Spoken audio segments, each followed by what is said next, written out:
बंदी छोड़ सतगुरु रामपाल जी परमेश्वर जी की जय हो। परम पिता परमात्मा सारी सृष्टि के रचनहार कुल मालिक असंख्य ब्रह्मांडों के स्वामी जगत गुरु तीनों लोकों में प्रवेश करके सबका भरण पोषण करने वाले राजाधिराज आत्माधार नाथों के नाथ देवों के देव महादेव सर्वेश्वर महेश्वर मृत्युंजय अजरो अमर आदि अनादि सनातनी प्रभु जगत पिता जगदीश्वर श्री श्री 1008 की उपाधि के वास्तविक अधिकारी अकाल मूर्त सौद स्वरूपी राम वासुदेव सर्वगतम ब्रह्म परम पूज्य परम संत परम पुरुष परम धनी परम दयालु सत्य कबीर हक्का कबीर अल्लाहु अकबर बाखबर अल्लाह ताला जगत के तारणहार जगत के मुक्तिदाता जगत के जगन्नाथ है। हारे के सहारे हिंदुओं के राम मुसलमानों के अल्लाह सिखों के वाहेगुरु ईसाइयों के मसीह दया के सागर दया निधि करुणा के सागर करुणा निधि स्वयंभू परिभू संकट मोचन कष्ट हरण मंगल करण दुख भंजन अविगत कबीर निर्विकार निर्विषम परमात्मा अलय अलेख सतगुरु आदि अनादि सतगुरु असली मर्यादा पुरुषोत्तम असली राम असली कृष्ण असली घनश्याम असली मुरारी राजाओं के राजा महाराजाओं के महाराजा शहंशाहों के शहंशाह सम्राटों के सम्राट भगवानों के भगवान अल्लाहों के अल्लाह प्रभुओं के प्रभु मसीहाओं के मसीह सच्चे वाहिगुरु बाबाओं के बाबा पीरों के पीर सेठों के सेठ जगत सेठ सावड़ सा सेठ सर्वगुण संपन्न अनंत कोटि कलाओं के स्वामी अनंत कोटि ब्रह्मांडों के नायक योगियों में महायोगी ध्यानियों में महाध्यानी सिद्धों में परम सिद्ध ज्ञानियों में तत्वज्ञानी ब्रह्म ज्ञानी महाज्ञानी परम ज्ञानी सर्वश्रेष्ठ ज्ञानी विज्ञानी युवा कबीर समरथ कबीर असमवात अमित ओझा सच्चे रहनुमा करीम अल्लाह सुभान अल्लाह दुनिया के अंतिम पैगंबर 8 सितंबर 1951 से गांव धनाना जिला सोनीपत हरियाणा भारतवर्ष की पावन भूमि पे प्रकट रियल कल की भगवान श्री नारायण साकार हरि श्री बाबा साहेब स्वयंभू संत श्रोमणी सतगुरु रामपाल जी परमेश्वर जी के चरण कमल में साध संगति से जुड़े हुए देश विदेश से हम सभी सत्सेवक भाई बहनों का अनंत कोटि दंडवत प्रणाम।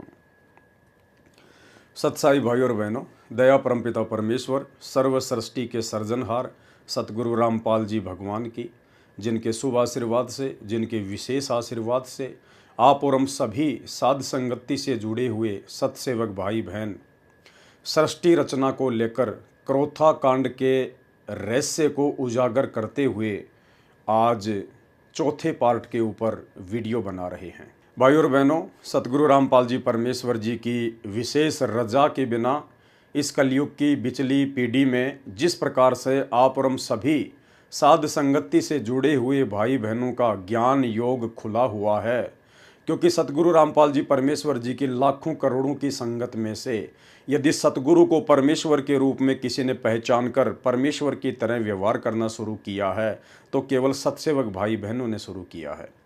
तो सतगुरुदेव की विशेष रजा के बिना ये कलयुग की बिचली पीढ़ी में साध संगतियों का नसीब होना बिल्कुल भी संभव नहीं होता है। इसके लिए जीव को युगों युगों के मजबूत भक्ति संस्कार और वर्तमान में सतगुरुदेव भगवान का भरपूर आशीर्वाद चाहिए होता है, जो सिर्फ सत्सेवक भाई बहनों के पास में है या उन आत्माओं को नसीब होगा जो आगामी समय में साध संगति से जुड़कर दृढ़ होकर भक्ति करेंगी। तो भाई और बहनों, सृष्टि रचना के माध्यम से क्रोथा कांड के रहस्य को परमात्मा उजागर करवा रहे हैं।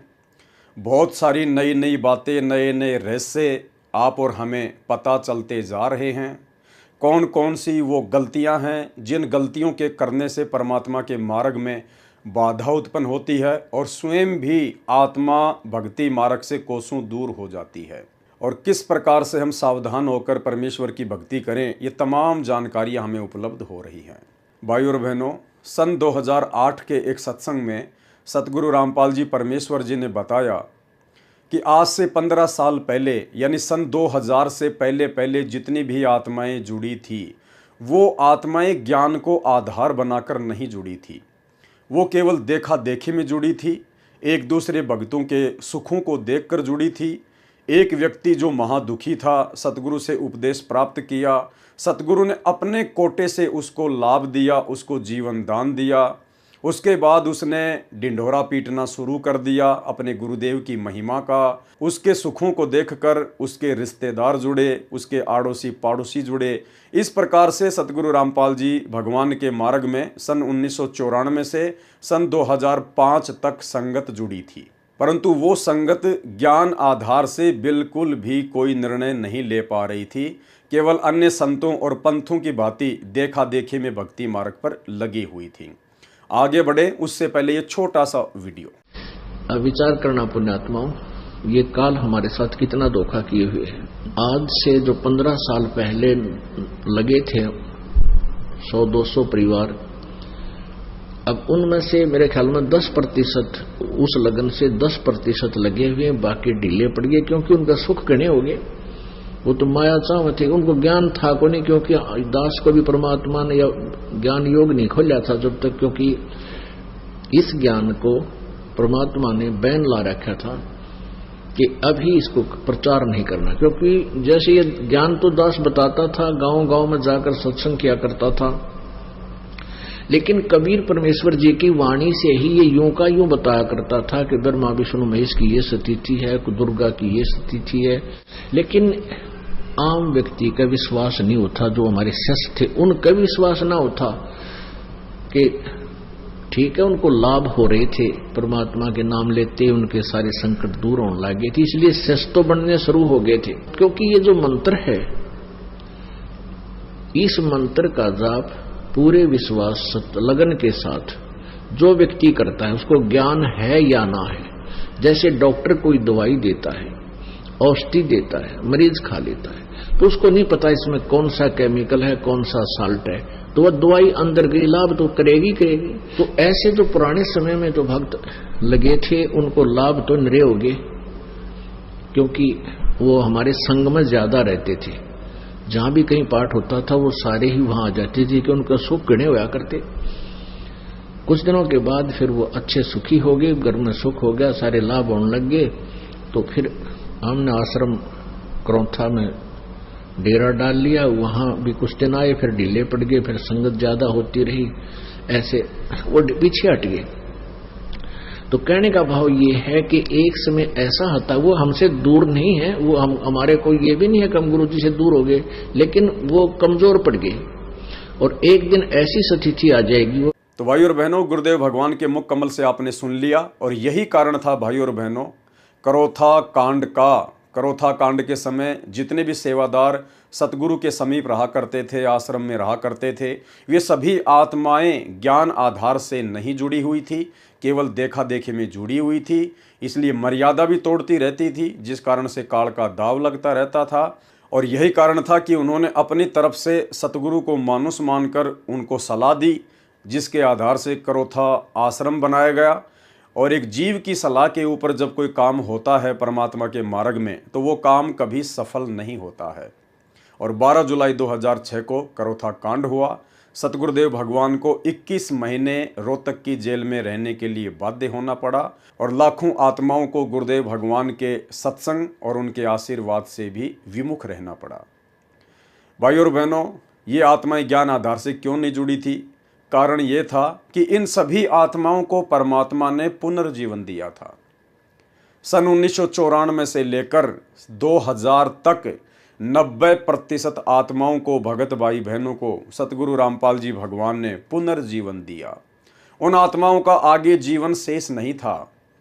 आपके मन में छोटी सी शंका हो सकती है कि हम कैसे यकीन करें कि सतगुरु रामपाल जी ने असंख्य आत्माओं को पुनर्जन्म दिया।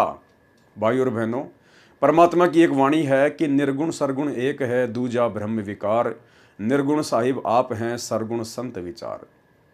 जब यही कबीर परमेश्वर सतगुरु रामपाल जी भगवान सतलोक में बैठकर असंख्य ब्रह्मांडों का संचालन करते हैं, उस समय ये परमात्मा इस पृथ्वी पर जितने भी मानव शरीरधारी प्राणी होते हैं, स्त्री या पुरुष, केवल उन आत्माओं के प्रारब्ध कर्मों के आधार से ही सुख या दुखों का बंटवारा करते हैं। अपनी तरफ से ये परमात्मा किसी को किसी भी प्रकार की लाभ या हानि नहीं देता है। लेकिन जब यही कबीर परमात्मा जो सतलोक में निर्गुण रूप में बैठकर असंख्य ब्रह्मांडों का संचालन करते हैं। और जब ये सतगुरु की भूमिका करने के लिए अपने तेजोमय रूप को, नूरी रूप को हल्का करते हुए जब एक मानव सदृश्य रूप बनाकर परमात्मा धरती पर प्रकट होते हैं, संत रूप में, सतगुरु रूप में, उस समय जितनी भी आत्माएं इनकी शरण में आती हैं, केवल उन्हीं आत्माओं को परमात्मा प्रारब्ध से अधिक देता है, भाग्य से ज़्यादा भी दे सकता है, क्योंकि भक्ति का एडमिन यही कबीर परमात्मा है। बात सुनो, बंदी छोड़ भगवान की शरण में विधिवत लाओ उसको और नाम जुआओ। और पहले उसने नाम लिया था, पर बीच में उसने अपना वो साधना छोड़ दी मारे वाली और लग गया करने। फिर उसको कुछ तकलीफ होगी बाद में, तो मैं बोला उसको दोबारा तो उपदेश लेना पड़ेगा। वो दोनों इतनी फूट फूट कर रोने लगी, वो लड़का भी रोने लग गया छोटा सा। जो बोले जी छोरा, जो बोला विक्रम तक मेरा पिताजी मरेगा और मन ने करनी मुझसे उठानी पड़ेगी माई को, पेट को नहीं खाते। लोग कहेगा जी मारा भी कालजा बैठ गया, इतना बुरी तरह रोया हम दोनों के दोनों घर पे।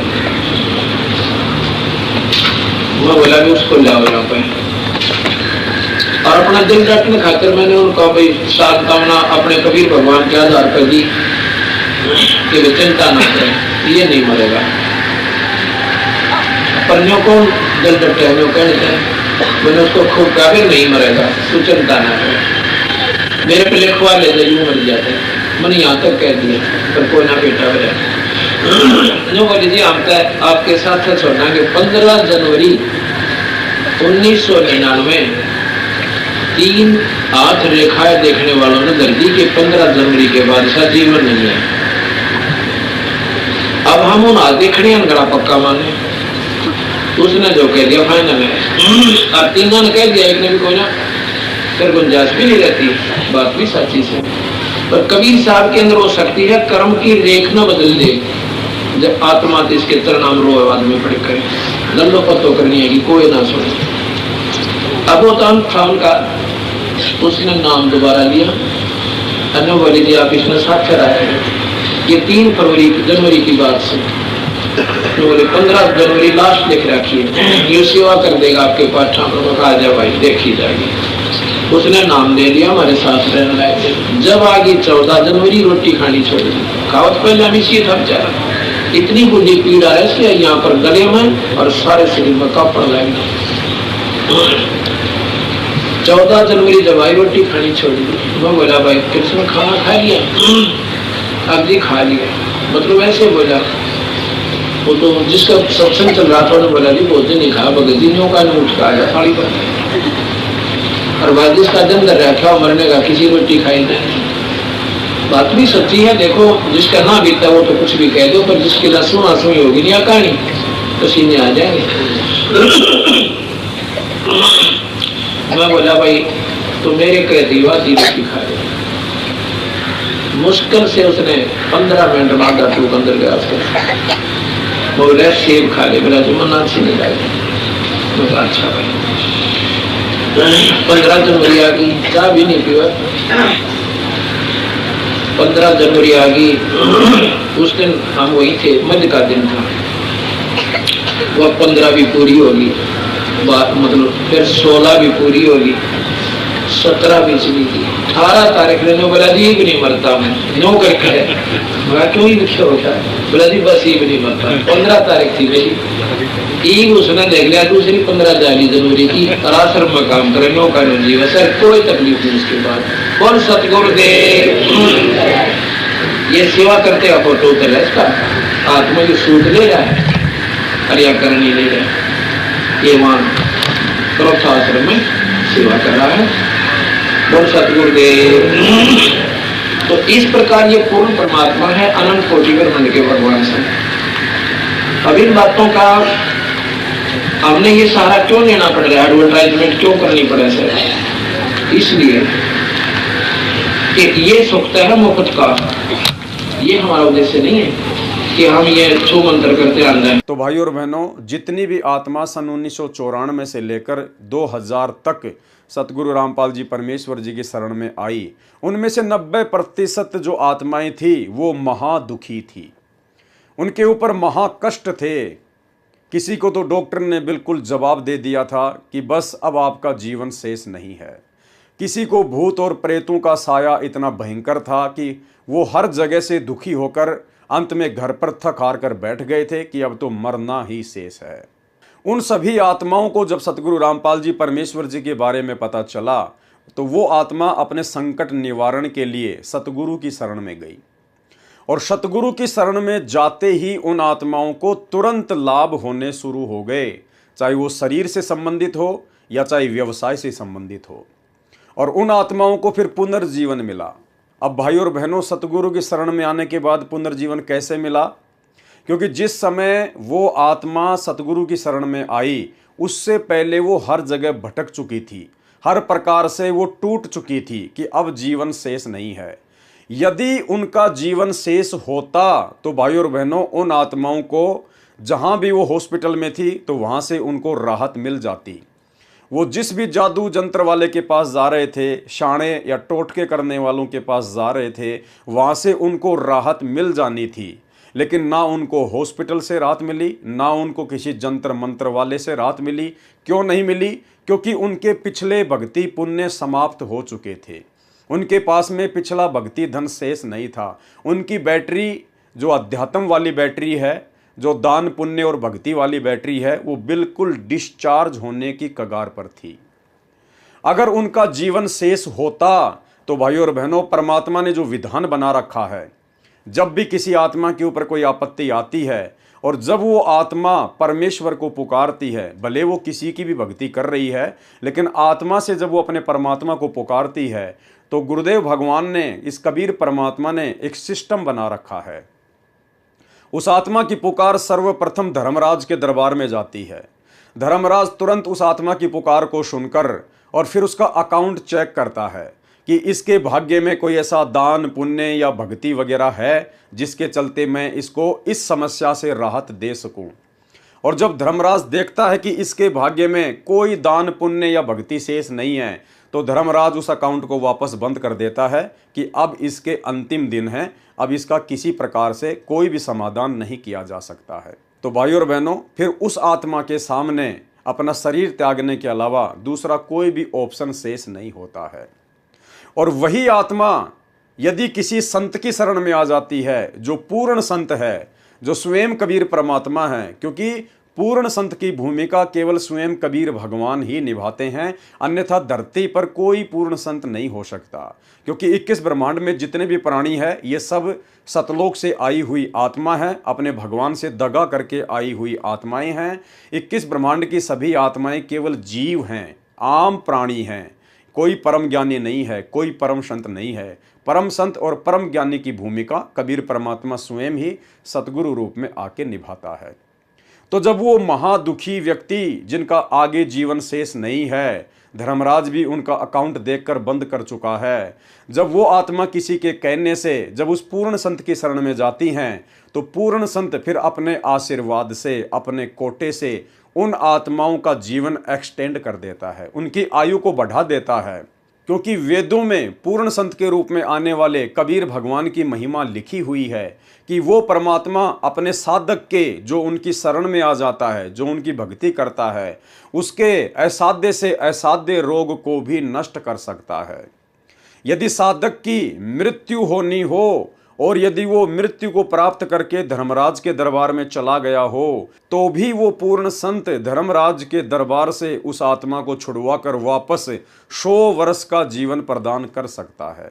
ये परमेश्वर की महिमा के अंतर्गत वेदों में उनके गुण लिखे हुए हैं। तो भाइयों और बहनों, उन सभी आत्माओं को जो आत्मा सन 1994 से लेकर वर्तमान समय 2024 तक जो हर प्रकार से दुखी होकर, परेशान होकर, डॉक्टरों से जवाब लेकर सतगुरु की शरण में आती है और यदि मर्यादा में रहकर भक्ति करती है तो सतगुरु उन सब की आयु को एक्सटेंड कर देता है। तो शुरुआत में ज्ञान को आधार ना बना पाने का मुख्य कारण यही था कि वो आत्मा केवल अपने दुखों के निवारण के लिए सतगुरु रामपाल जी भगवान की शरण में आई थी, जिसके विषय में गुरुदेव ने उस वीडियो में स्पष्ट कर दिया है कि वो केवल सुखों के लिए आए थे, उनको केवल माया चाहिए थी, वो केवल अपने दुखों के निवारण के लिए आए थे, वो ज्ञान आधार बनाकर भक्ति नहीं कर रही थी। और यही कारण था, ज्ञान को आधार बनाए बिना ये जीव काल प्रेरित होकर अनेकों गलतियां सतगुरु के दरबार में कर डालता है। और यही कारण था कि सतलोक आश्रम मैनेजमेंट हरियाणा, जो कि ज्ञान को आधार बना के नहीं जुड़ा था, उन लोगों ने करोथा कांड के समय और बरवाला कांड के समय अनेकों महागलतियां की, जिन गलतियों के कारण वे स्वयं भी दुखी हुए, आम संगत भी परमात्मा के सत्संग और उनके आशीर्वाद से दूर हुई, और सतगुरुदेव भगवान को भी जेल में बैठने के लिए बाध्य किया गया। बाध्य शब्द दास इसलिए यूज करता है क्योंकि काल और सतगुरुदेव भगवान के बीच में एक एग्रीमेंट है। उस एग्रीमेंट के तहत परमात्मा जोर जबरदस्ती नहीं करते हैं, अन्यथा ये तो समर्थ भगवान है, जाके अर्ध रूम पर शकल पसारा, ऐसा पूर्ण ब्रह्म हमारा। ये परमेश्वर एक फूंक मार दे तो 21 ब्रह्मांड ना जाने कहाँ जाकर गिरें, उनका अता पता भी ना चले। लेकिन परमेश्वर अपने कार्य को अपने सिस्टम से करता है, अपने हिसाब से करता है, और परमेश्वर उसी हिसाब से अपने कार्य को आगे भी करेंगे। बीच में ना समझे के कारण जो भगत अपनी मनमानी करते हुए गुरु को मानुष समझकर जो काल प्रेरणा से टांग अड़ाते हैं, तो परमेश्वर के मार्ग में थोड़ी बाधा जरूर उत्पन्न हो जाती है। लेकिन ये समर्थ है, सर्वशक्तिमान है। परमेश्वर इस धरती पर जिस अपने विशेष कार्य के लिए कदम रखते हैं, प्रकट होते हैं, चाहे कितनी भी बाधा क्यों ना आ जाए, जीव केवल ना समझी करके अपने कर्म फोड़ सकता है, लेकिन परमेश्वर ने अपने मिशन का जो ठीक का समय रखा हुआ है, उनका मिशन तो उसी समय सफल होना ही होना होता है। तो भाई और बहनों, सृष्टि रचना के माध्यम से करोथा कांड के ऊपर हम वीडियो बनाने जा रहे हैं, और पिछले अनेक वीडियो में हमने बहुत सारी बातें सीखी हैं, समझी हैं, जो आगे चलकर इस भक्ति मार्ग में आप और हमारे बहुत ज़्यादा काम आएंगी। हम कभी भी वो गलतियां नहीं करेंगे जो गलतियां आज से पहले गुरुदेव के बेटा बेटी, भाई बंधु, रिश्तेदार, ये कोऑर्डिनेटर और बड़े बड़े परम भगत समझे जाने वाले भाई बहन कर चुके हैं। तो अब हम आगे चलते हैं पेज नंबर 28 से। इसके पश्चात इन लोगों ने वर्तमान सरकार में बैठे उच्च हस्तियों को भी काबू करने का प्रयास शुरू किया। यानी करोथा कांड के विषय में बात कही जा रही है कि धीरे धीरे जो आर्य समाजी लोग थे, जो सतगुरु रामपाल जी से सत्यार्थ प्रकाश के खुलासे को लेकर परेशान थे, दुखी थे, उन लोगों ने आश्रम पर आक्रमण करवाने के लिए, सतगुरु रामपाल जी के मिशन को ध्वस्त करवाने के लिए सरकार में बैठे बैठे उच्च अधिकारियों से भी बात करने का प्रयास शुरू कर दिया, और हस्तियों को अपने गुरुकुल में किसी न किसी बहाने से आमंत्रित करके संत रामपाल जी और आश्रम के खिलाफ भड़काया, ताकि उनके इस बुरे इरादे को आसानी से अमली जामा पहनाया जा सके। इन हस्तियों से इन लोगों को ऐसा इशारा मिला कि ऐसी स्थिति तैयार करो जिससे सतलोक आश्रम को खत्म करने का कार्य किया जा सके। यानी प्रशासन में बैठे बैठे जो बड़े बड़े अधिकारी थे, मुख्यमंत्री तक, उन आर्य समाजियों के गुरुकुल में जाकर उनको आश्वासन देने लगे कि आप आर्य समाजी ऐसी परिस्थितियां तैयार करो जिससे कि संत रामपाल जी और उनका आश्रम किसी भी प्रकार से सुरक्षित ना रह सके। इसके पश्चात ये लोग संत रामपाल जी को तथा सतलोक आश्रम को खत्म करने के मौके की तलाश में रहे, और इन्होंने संत रामपाल जी के द्वारा निकाले हुए एक शिष्य को मोहरा बनाया। भाई और बहनों, आर्य समाजियों ने संत रामपाल जी के जिस एक गुरुद्रोही हो चुके शिष्य को मोहरा बनाया, वो वही व्यक्ति था जिस व्यक्ति के ऊपर हमने उसके द्वारा लिखी गई पुस्तक शैतान बना भगवान के ऊपर बहुत सारे वीडियो बनाए थे। आप और हमने अच्छे से उसके मंसूबों को समझ लिया था। ये वही व्यक्ति है सुरेंद्र उर्फ कृष्ण दास उर्फ संजय दास महाराज। इस शिष्य को छुडानी धाम के एक महंत ने अपना शिष्य बनाकर उसे जिला अंबाला के किसी गांव में एक कमरे वाले छोटे से आश्रम का महंत बनाया हुआ था।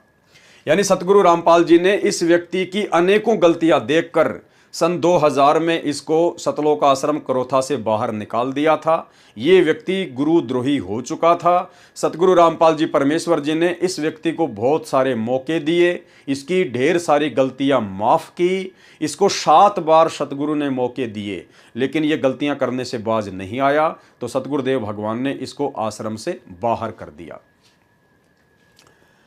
इन लोगों ने उससे संत रामपाल जी के खिलाफ एक पुस्तक छपवाई।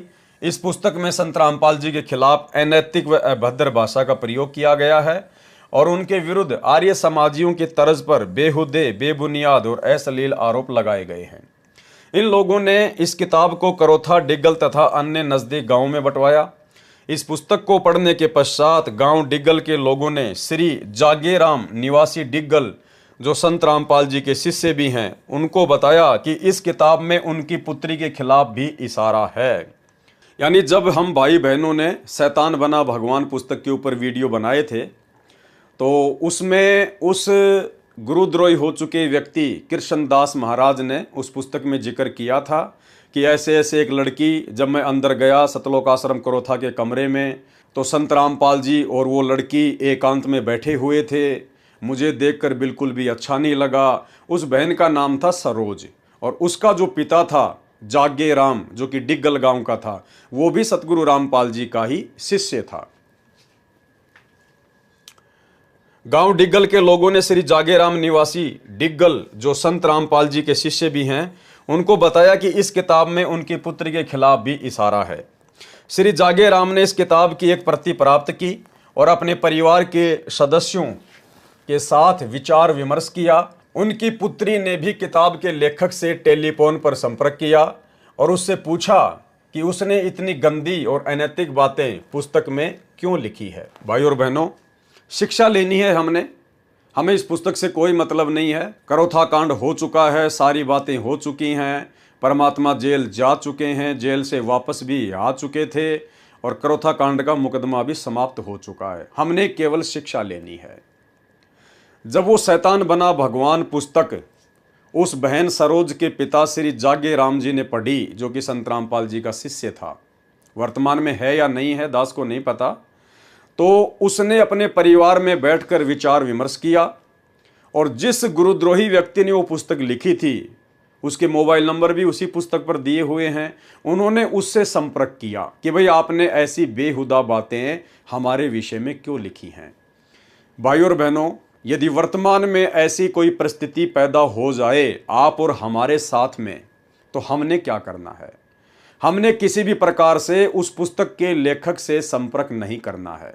यानी कोई भी घटना घटे हमारे ऊपर, चाहे कोई कितना ही बेहुदा आरोप क्यों ना लगाए, हमें चाहे कोई कितना ही बदनाम करने का प्रयास क्यों ना करे, लेकिन हम भगत भाई बहनों ने, जो कि हम गुरुदेव के ज्ञान को आधार बना चुके हैं, हमने किसी भी प्रकार से कोई भी प्रतिक्रिया नहीं करनी है। जब हमें पता है कि हम दूध के धुले हुए हैं, परमात्मा कहते हैं कि भक्ति बीज बिन से नहीं, आय पड़े सो झोल, और जय सोना बिष्टा पड़े तो घटे न ताको मोल। सोने को यदि लैट्रिन में डाल दिया जाए तो उसकी कीमत में कोई फर्क नहीं पड़ता है। सोना किसी भी प्रकार से कोई शिकायत नहीं करता है कि मुझे लैट्रिन में क्यों डाला गया। तो भाई और बहनों, इसी प्रकार यदि भगत अपने आप में साफ सुथरा है, उसने किसी प्रकार की कोई गलती नहीं की है, तो भगत ने उन बेहुद्दा बातों को अपने दिलो दिमाग पर नहीं लेना चाहिए। काल तो यही चाहता है कि मैं इनके हृदय में अशांति पैदा कर दूं, इनको भक्ति और भगवान से दूर कर दूं, इनको मानसिक परेशानियां दे दूं।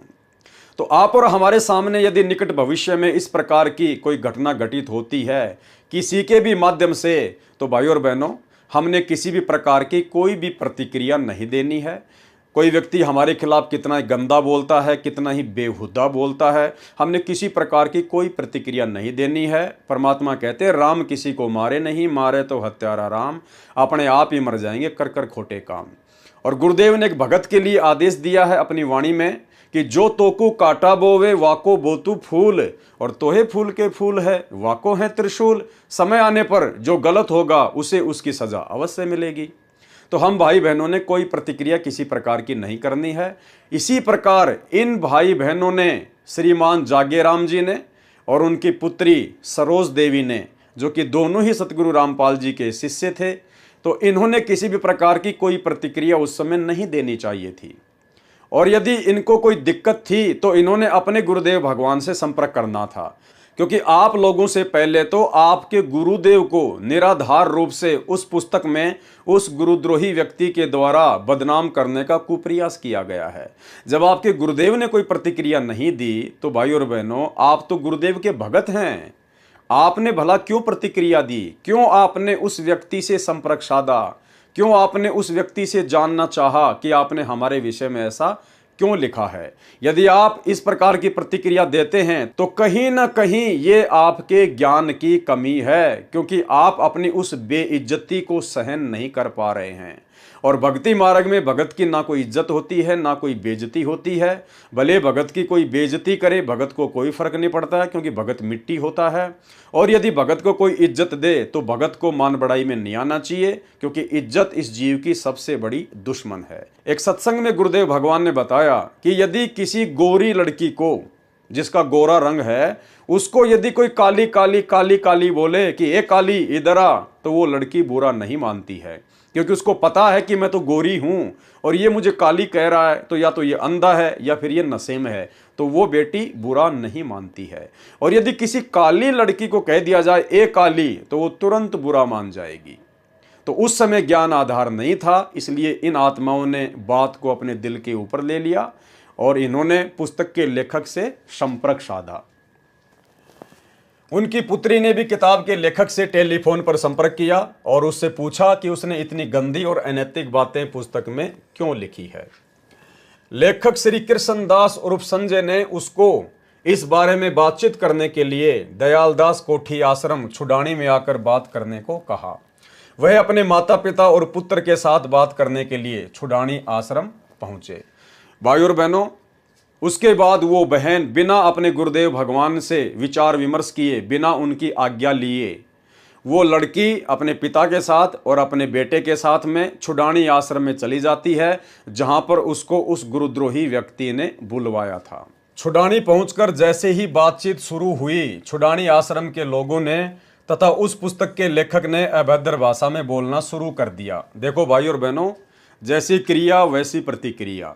उस भगत जागेराम और उसकी बेटी सरोज के द्वारा उस व्यक्ति से बातचीत करने के लिए छुडानी आश्रम में जाना बिल्कुल भी न्याय संगत नहीं था और उसकी वैसी ही प्रतिक्रिया हो गई, क्योंकि जो व्यक्ति आपके विषय में पहले से ही अभद्र बातें लिख रहा है वो आपके साथ में कौन सा अच्छा बर्ताव करेगा।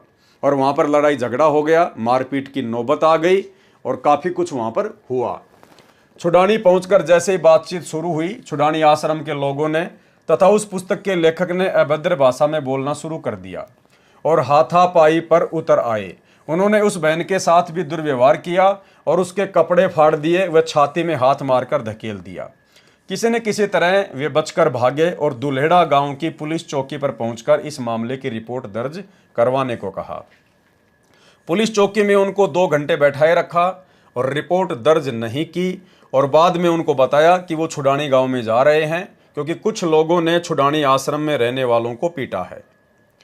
छुडानी आश्रम के षड्यंत्र को भांपते हुए उन्होंने पुलिस चौकी को छोड़ दिया और पुलिस अधीक्षक झज्जर के कार्यालय में पहुंचे। वहां पर पुलिस अधीक्षक उपस्थित नहीं थे, इसलिए वो पुलिस अधीक्षक के निवास स्थान पर भी अपनी बात कहने के लिए गए। पुलिस अधीक्षक घर पर भी नहीं मिले। इसी बीच किसी ने उनको सलाह दी कि वो अस्पताल में अपनी डॉक्टरी जांच करवाए। उसके पश्चात वो सिविल अस्पताल डिगल पहुंचे और डॉक्टरी जांच करवाई और MLR की प्राप्त की। और उसके बाद क्या होता है भाई और बहनों, सतलोक आश्रम करोथा का मैनेजमेंट एक गाड़ी में भरकर छुडानी आश्रम में जाता है, वहां पर मारपीट करके आता है, जिसका मुकदमा फिर आगे चलकर सतगुरु रामपाल जी भगवान पर लगा दिया जाता है। अगले दिन वो फिर पुलिस अधीक्षक कार्यालय में छुडानी आश्रम के लोगों के खिलाफ केस दर्ज करवाने के लिए गए और वहां उनको पता लगा कि उनको तथा सतलोक आश्रम के भक्तों के खिलाफ एक FIR दर्ज हो चुकी थी। पुलिस अधीक्षक झज्जर ने उनकी दरखास्त लेकर DSP बहादुरगढ़ के पास जाकर अपने बयान दर्ज करवाने को कहा। DSP बहादुरगढ़ ने उनके बयान दर्ज करने के पश्चात उनको ये आश्वासन दिया कि 1 या 2 दिन में FIR दर्ज हो जाएगी। लेकिन एफआईआर दर्ज नहीं की गई। एफआईआर दर्ज करवाने के लिए पुलिस अधीक्षक व उपायुक्त झज्जर से भी दोबारा प्रार्थना की गई, लेकिन उनको भी परिणाम नहीं निकला। उसके पश्चात आईजी रोहतक रेंज से भी मिलकर प्रार्थना की गई, लेकिन फिर भी छुडानी आश्रम के निवासियों के खिलाफ एफआईआर दर्ज नहीं की गई। लेकिन इसी बीच आर्य समाजी तथा कथित महंतों संतों ने जिला प्रशासन के आशीर्वाद से सतलोक आश्रम को नष्ट करने का षड्यंत्र रचना शुरू कर दिया। उन्होंने विभिन्न गांवों के असामाजिक तत्वों को इकट्ठा करना शुरू कर दिया और विशेषकर संत रामपाल जी के खिलाफ लोगों को भड़काना शुरू कर दिया। झज्जर पुलिस ने भी सतलोक आश्रम के अनुयायियों की अंधाधुंध धरपकड़ शुरू कर दी। यहां तक कि पुलिस ने आश्रम के ऐसे 3 अनुयायियों को भी आश्रम के ट्यूबवेल से उठा लिया जो आश्रम में पीने के पानी का प्रबंध करने में व्यस्त थे। इन 3 अनुयायियों में से एक तो नाबालिग था। संत रामपाल जी के भगत इस विषय में पुलिस अधीक्षक व उपायुक्त झज्जर को भी मिले, लेकिन उन्होंने भी कोई कार्रवाई नहीं की। उस बहन का पति बहुत शराब पीता था, वही सरोज बहन जिसके खिलाफ उस पुस्तक में अभद्र बातें लिखी गई थी। उस बहन का पति बहुत शराब पीता था, फौज से सेवानिवृत्त था, पेंशन की शराब पी जाता था। गांव में 8 एकड़ जमीन है, उसको भी ठेके पर देकर प्राप्त राशि की शराब पी जाता था। ऐसे समय में उस बहन के पिता श्री जागेराम अहलावत, जो गांव डिग्गल के गिने चुने प्रतिष्ठित परिवारों में से एक है, अपनी बेटी के घर का खर्चा चलाते थे तथा अपनी बेटी के गम को भुलाने तथा परमात्मा में आस्था बढ़ाने के लिए सतलोक आश्रम में साथ साथ लाया करते थे। उसी दौरान उस बहन को परमात्मा का अद्भुत करिश्मा हुआ। ध्यान से सुनना भाई और बहनों, उसके बाद में उस बहन के साथ में परमात्मा ने अनहोनी की। क्या कि उसके छोटे बेटे विक्की के दोनों गुर्दे बंद हो गए थे, अर्थात उसके बच्चे की दोनों किडनियों ने काम करना बंद कर दिया था। रोहतक के डॉक्टरों ने जवाब दे दिया था। परमात्मा कबीर जी की कृपा से लड़का विक्की बिना दवाई लिए स्वस्थ हो गया। ऋग्वेद मंडल 10 सूक्त 161 मंत्र 2 में यही प्रमाण है कि परमात्मा अपने सच्चे उपासक का असाध्य रोग ठीक करके 100 वर्ष की आयु प्रदान कर देता है। अब विचार करने की बात है और भाई और बहनों, ऐसे ऐसे प्रमाण आपको इस पुस्तक में देखने को मिल रहे हैं जिनका जीवन शेष नहीं था। उस बहन के लड़के विक्की का जीवन शेष नहीं था। धर्मराज के कागजों में उसकी आयु समाप्त हो चुकी थी, उसको केवल मरना ही था। उसके दोनों गुर्दे खराब हो चुके थे, लेकिन पूर्ण संत सतगुरु रामपाल जी भगवान के शरण में आए तो परमात्मा ने उसके दोनों गुर्दे ठीक कर दिए, उसको पुनर्जीवन प्रदान किया।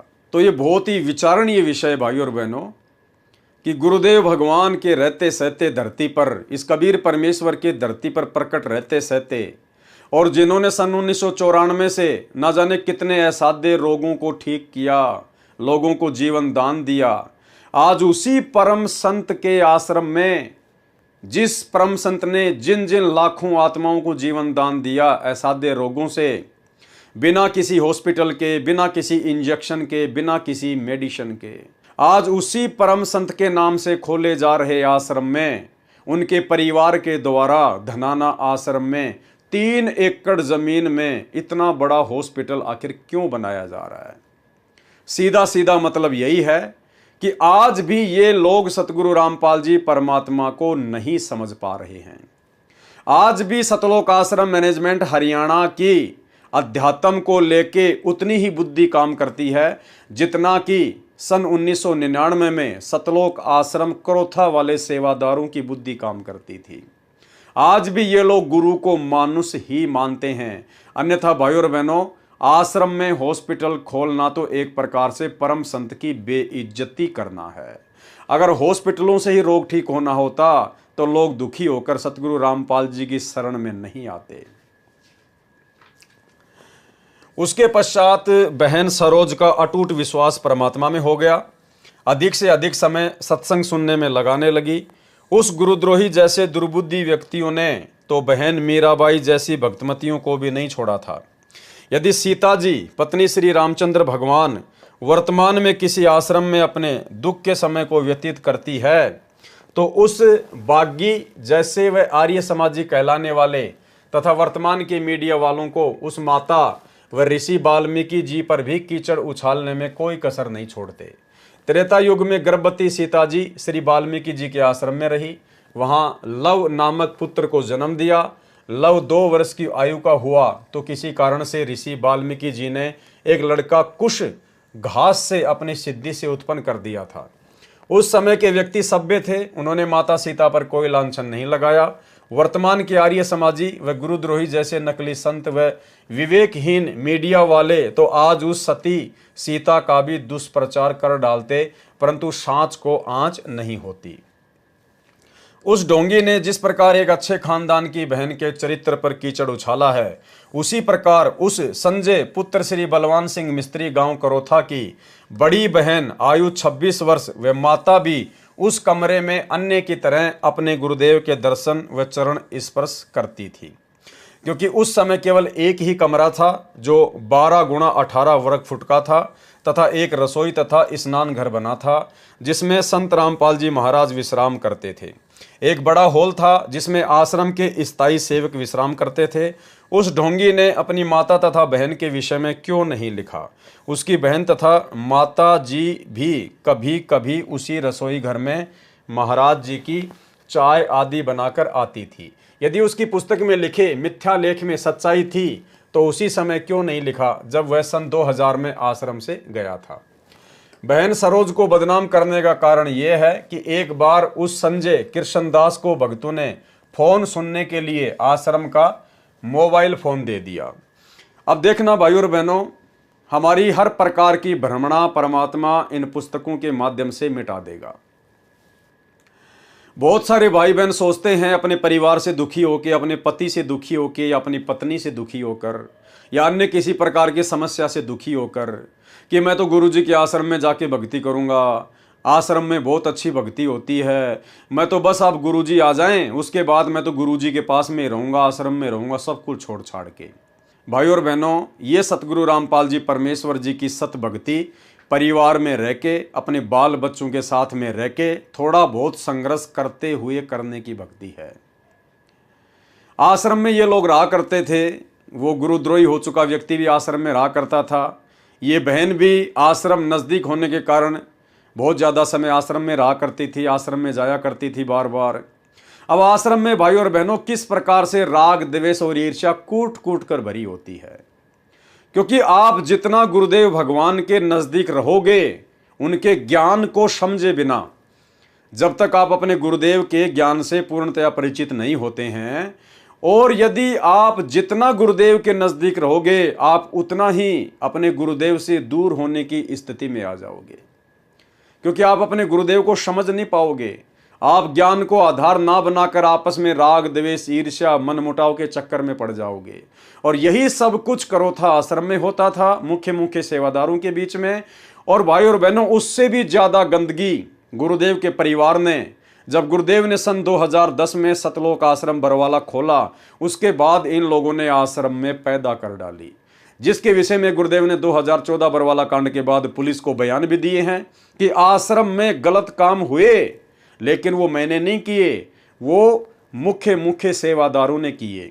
गुरुदेव ने अपने बयानों में सब कुछ जग जाहिर किया हुआ है, लेकिन सतलोक आश्रम मैनेजमेंट हरियाणा, गुरुदेव का परिवार पिछले 10 वर्षों से गुरुदेव भगवान के बयानों की फोटोकॉपी संगत में वायरल नहीं कर रहा है, क्योंकि गुरुदेव ने सीधा सीधा आरोप बरवाला कांड को लेकर सतलोक आश्रम मैनेजमेंट हरियाणा अर्थात राष्ट्रीय समाज सेवा समिति के ऊपर लगाया है। बहन सरोज को बदनाम करने का कारण यह है कि एक बार उस संजय उर्फ कृष्णदास को भक्तों ने फोन सुनने के लिए आश्रम का मोबाइल फोन दे दिया। उस महीने में 4000 रुपए मोबाइल बिल का खर्चा हुआ। संत रामपाल जी महाराज ने बिल देखकर पूछा कि इस बार इतना अधिक बिल कैसे आया है। पहले तो 1000 या 1200 रुपए ही बिल आता था। उस समय वह संजय कृष्णदास उपस्थित नहीं था। उस समय आश्रम में वो गुरुद्रोही व्यक्ति कृष्णदास नहीं था। बहन सरोज तथा 3 सेवक और संत रामपाल जी महाराज के पास बैठे थे। बहन सरोज ने कहा कि यह संजय तो अपने रिश्तेदारों के लिए विवाह के लिए गाड़ियां किराए के लिए आश्रम के फोन द्वारा बुक करवाता है। एक दिन मैंने अपने कानों से सुना और देखा, इसने 4 बार फोन किया। एक बार लगभग 10 व 15 मिनट बातें करता रहा। पूछ रहा था कि मामा जी क्या हाल चाल हैं, गाड़ियों की बुकिंग की चिंता मत करना, मैंने बुकिंग करवा दी है। एक दिन पहले मैं फिर उनसे बात करके समय आदि बता दूंगा। बहन सरोज ने कहा कि मैंने इसको उसी समय कहा था कि भाई तेरा ये कार्य अच्छा नहीं है। आश्रम के फ़ोन से रिश्तेदारों की गाड़ियां बुक करवा रहा है। वह बोला बहन आज ही प्रयोग किया है। देखो भाई और बहन, ये होता है राग द्वेष और ईर्ष्या। उनका पहले से ही मनमुटाव चल रहा था। बहन सरोज का, उस कृष्णदास का और अन्य सेवादारों का आपस में ज्ञान को आधार ना बनाने के चलते, मान बढ़ाई और अहंकार के चलते आपस में काफ़ी बातों को लेकर मनमुटाव चल ही रहा था। और उस बहन को फिर मौका मिल गया गुरुदेव भगवान के सामने जाकर उस गुरुद्रोही हो चुके व्यक्ति की शिकायत करने का। अन्यथा आप जी आश्रम में क्यों जाते हैं? अरे आश्रम में भगवान के दर्शन के लिए जाते हैं, भगवान की भक्ति के लिए जाते हैं। बैठकर आश्रम में अपना सुमरण करो, परमात्मा की चर्चा करो, मालिक की महिमा के शब्द गाओ। गुरुदेव भगवान के पास में जाके किसी की निंदा चुगली करने थोड़ी जाते हैं आश्रम में। अरे परमात्मा जाने, वो अंतर्यामी है, उसका काम जाने। आप क्यों किसी भगत के विषय में उल्टी सीधी बातें बता रहे हो? जिसके जैसे कर्म है, क्या परमात्मा से छुपे हुए हैं? क्या परमात्मा से छुप सकता है? नहीं छुप सकता।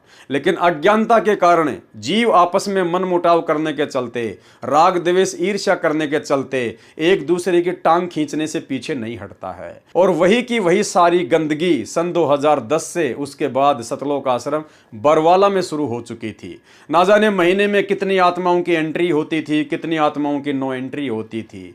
गुरुदेव भगवान के सामने जाकर झूठ सांच बोलकर आत्माओं को आश्रम से बाहर निकलवा दिया जाता था। अगर कोई किसी का विशेष जानकार होता था तो महेंद्र की चापलूसी करके वापस एंट्री करवा लिया करता था। यह ड्रामा इन आश्रमों में चला करता था, जिस ड्रामे से सतगुरु रामपाल जी भगवान बहुत परेशान थे, बहुत दुखी थे। इसीलिए सतगुरु रामपाल जी परमात्मा ने समर्थ होते हुए भी बरवाला कांड जैसी घटना को नहीं रोका। वह बोला बहन आज ही प्रयोग किया है। संत रामपाल जी महाराज ने उस संजय से फोन लेकर भगत सोमवीर दास को दे दिया। अगले महीने फिर वही 1200 रुपए का बिल आया। उस संजय ने अन्य भक्तों को कहा कि मेरी शिकायत सरोज ने की होगी। समय आने पर इस सरोज को बताऊंगा कि निंदा करने का क्या परिणाम होता है। हर क्रिया की प्रतिक्रिया होती है भाई और बहनों, हर क्रिया की प्रतिक्रिया होती है। इसीलिए सतगुरुदेव भगवान हमें सुबह के नित्य नेम में इतनी सारी वाणियां दे रखी हैं कि जो तोकू काटा बोवे वाको बोतु फूल, और तोहे फूल को फूल है वाको है त्रिशूल। आप किसी के बारे में कुछ ना कहो। भाई और बहनों, गुरुदेव भगवान ने हमें अपने सत्संगों में संत जयदेव जी की कहानी क्यों सुनाई? मनोरंजन के लिए नहीं सुनाया करते थे। परमात्मा हमें शिक्षा देना चाहते थे, हमें भगत बनाना चाहते थे कि जो जैसा कर्म करेगा समय आने पर अपना भोगेगा।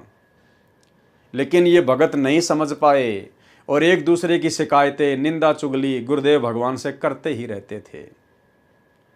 इसने तो उस समय उस गुरुद्रोही व्यक्ति की गुरुदेव से शिकायत की जिस समय वो आश्रम में उपस्थित नहीं था।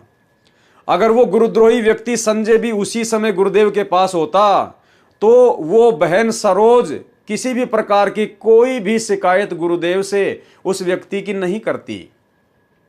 लेकिन वो आश्रम में नहीं था, इसलिए उसको मौका मिल गया और उसने सारी की सारी बातें गुरुदेव भगवान को बता दी, अंतर्यामी को। और आगे चल के उसको उसका परिणाम भी भोगना पड़ा। उस व्यक्ति ने उस बहन से राग द्वेष ईर्ष्या कर ली और आगे चलकर उसने जो पुस्तक गुरुदेव भगवान को नीचा दिखाने के लिए छापी, शैतान बना भगवान, उस पुस्तक में उसने उस सरोज बहन का भी जिक्र कर डाला। तो भाई और बहनों, इस बहन ने तो उस समय शिकायत की जिस समय वो गुरुद्रोही व्यक्ति आश्रम में था ही नहीं। और संत जयदेव की कथा में गुरुदेव ने हमें क्या बताया कि जिन ठगों ने संत जयदेव जी के दोनों हाथ काटकर उनको कुएं में धक्का दे दिया था, किसी प्रकार से वो बच बचा के बाहर आया, किसी ने निकाला, वापस उसी राजा के बाग में आ गया। साल भर हो गई। उसके बाद वही दोनों ठग ये सोचकर कि जयदेव तो मर गया, राजा धार्मिक है और हम यदि साधु का भेष बनाकर राजा के पास जाएंगे तो राजा हमें बहुत मान सम्मान देगा और पैसा भी देगा। ये सोचकर वो दोनों साधु का भेष बनाकर उसी बाग में आ जाते हैं। उसने सामने देखा कि भाई जयदेव तो बैठा हुआ है, साथ में राजा भी बैठा हुआ है और जयदेव और राजा ने भी उनको देख लिया। अब उन्होंने सोचा यदि वापस जाएंगे तो मारे जाएंगे, पकड़े जाएंगे। तो वो आगे को ही बढ़े, सोचे आज तो मर ही गए। लेकिन जयदेव जी ने कोई प्रतिक्रिया नहीं दी, जबकि संत जयदेव जी उनको पहचान गए थे कि ये वही दोनों ठग हैं जिन्होंने मेरी ये दुर्दशा की। उसके बावजूद भी उन्होंने एक भगत के लक्षण दिखाए, भगतपना दिखाया। संत जयदेव जी ने राजा से कहा कि राजा जी, ये दो महान संत हैं, इनके चरण छुओ, इनसे आशीर्वाद प्राप्त करो, इनके लिए भोजन का प्रबंध करवाओ। और लगभग 6 महीने जयदेव जी ने उन दोनों ठगों को बिना कुछ बताए कि जैसे मैं तुम्हें जानता ही नहीं हूं, अपने पास में वहीं रखा, अपने भाइयों जैसा उनके साथ में बर्ताव करा। आगे चलकर जैसी करनी उन ठगों की थी उनको प्राप्त हो गई। गुरुदेव की कथा हमने कई बार सुनी है, एक बार फिर से हम ये कथा सुनेंगे, क्योंकि परम संत के मुख कमल से कथा सुनने से भाई और बहनों हमारे असंख्य पापों का नाश होता है। सुनिए। जयदेव की कथा आपको सुनाते हैं, क्योंकि आत्मा में 100 कथा सुन लेंगे, जब एक जोगा असर तो होएगा। कभी तो आत्मा देखो, हमें जाते हैं पहलवाना ने जब खाड़े में गुड़ते हुए देखे हैं ना, हमारे गांव में होया करता है खाड़ा, अभी होता 6 महीने वहां पर कुश्ती हो से, हम जाते ना देखने छोटे छोटे, उन पहलवाना ने ठाठा पटक दे दूसरे ने, और वो फिर उन्होंने ठाती दुनिया उनकी जय बोल दी। हमारे मन में भी नो इच्छा होंगी अपना घर क्या लोकमा लंगोट छमवान दे और तेल की मालिश करते और उड़ा बैठक पेलन लाग जाते, अब तक पाचे फिर भूल जाते। क्यों? जो असर तो हुआ ना वो गणा नहीं था, कुछ तो शरीर में जो है ना आदमी की शारीरिक शक्ति भी उत्पन्न हो सके। तो इसी प्रकार अच्छे कर्म के ज्ञान से अच्छी हम देखेंगे तो अच्छा असर पड़ेगा, और बुराई जैसे सिनेमा देखते हैं, सांग देखे हैं तो सांग वाला असर पड़ जाएगा। इसी प्रकार हमारा जो अच्छी कथाएं सुनेंगे, हमारे अंदर जरूर एक बार आस्था होगी कि हम भी कुछ करके दिखाएं, तो थोड़ा नहीं तो गणा नहीं तो थोड़ा तो बनेगा।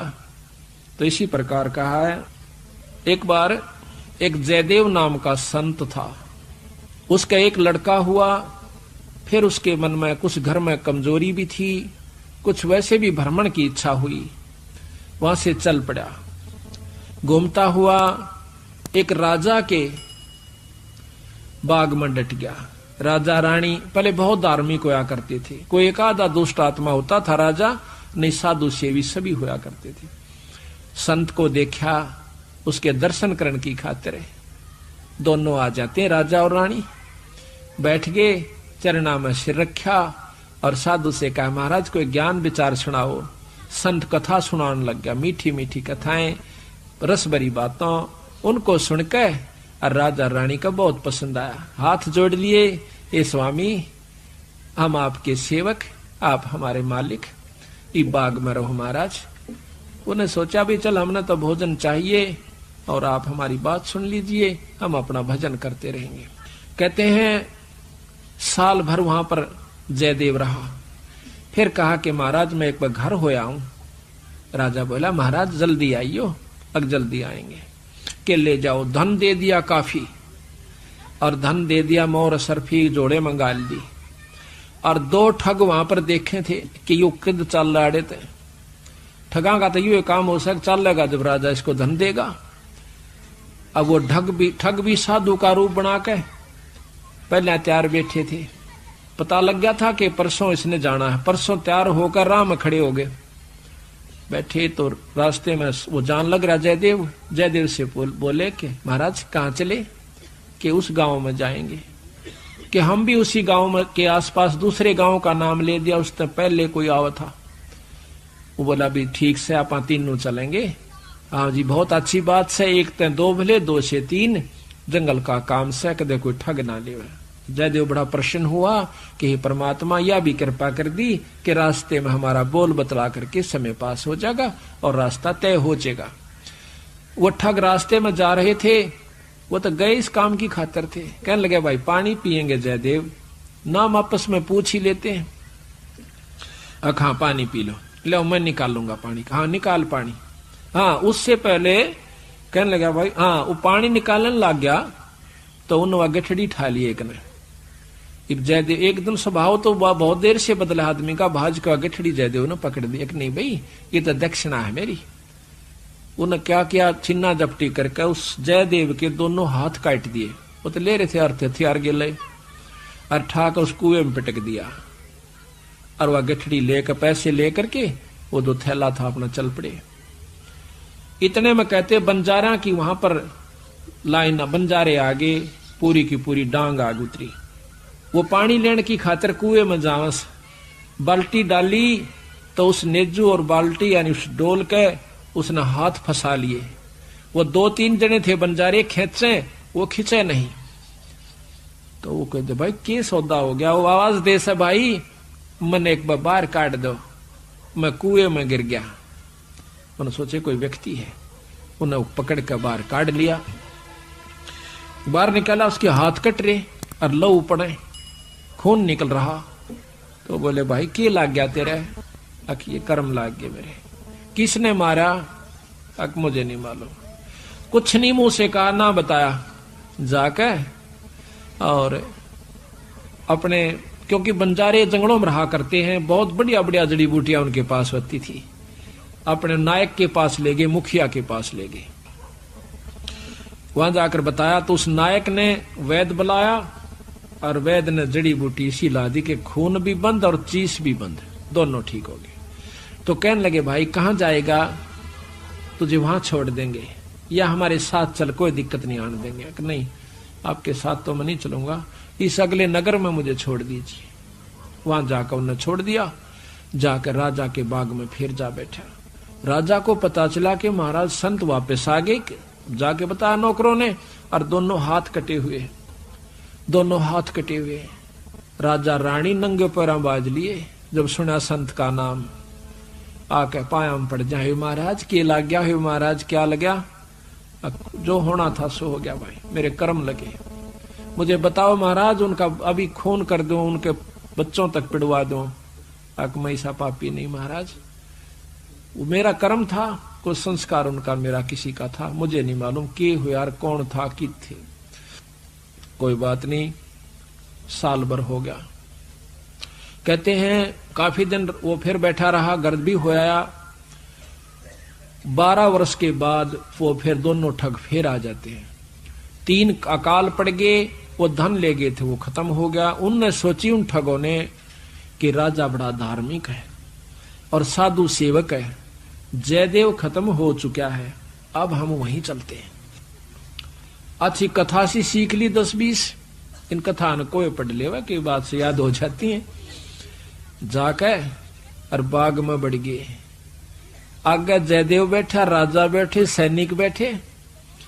अब उन ठगा ने जब देख लिया न बाग में सामने ने, मुड़ते ही मोड़ और सामने उसका आश्रम बना रखा था, वो बाहर बैठे बगीचे में। अब उल्टे जा तो पेटे, अब कोई चोर थे उल्टे भागे। अब उन उल्टे ना जाकर आगे न चल दिए। वो तो सोचे थे वो होगा ही नहीं। फिर वो दोनों हाथ कटा हुआ आदमी देखा, उनका शक हो गया को ऐसा ही तो मरिया कोई ना, किसी ने काट लिया। पर मरते तम गए आज, ईब कोई बचावनिया नहीं से, फिर इलाज भी कुछ नहीं। उससे कहा हाथ पांव जोड़ांगे, शायद रजा करवा दे।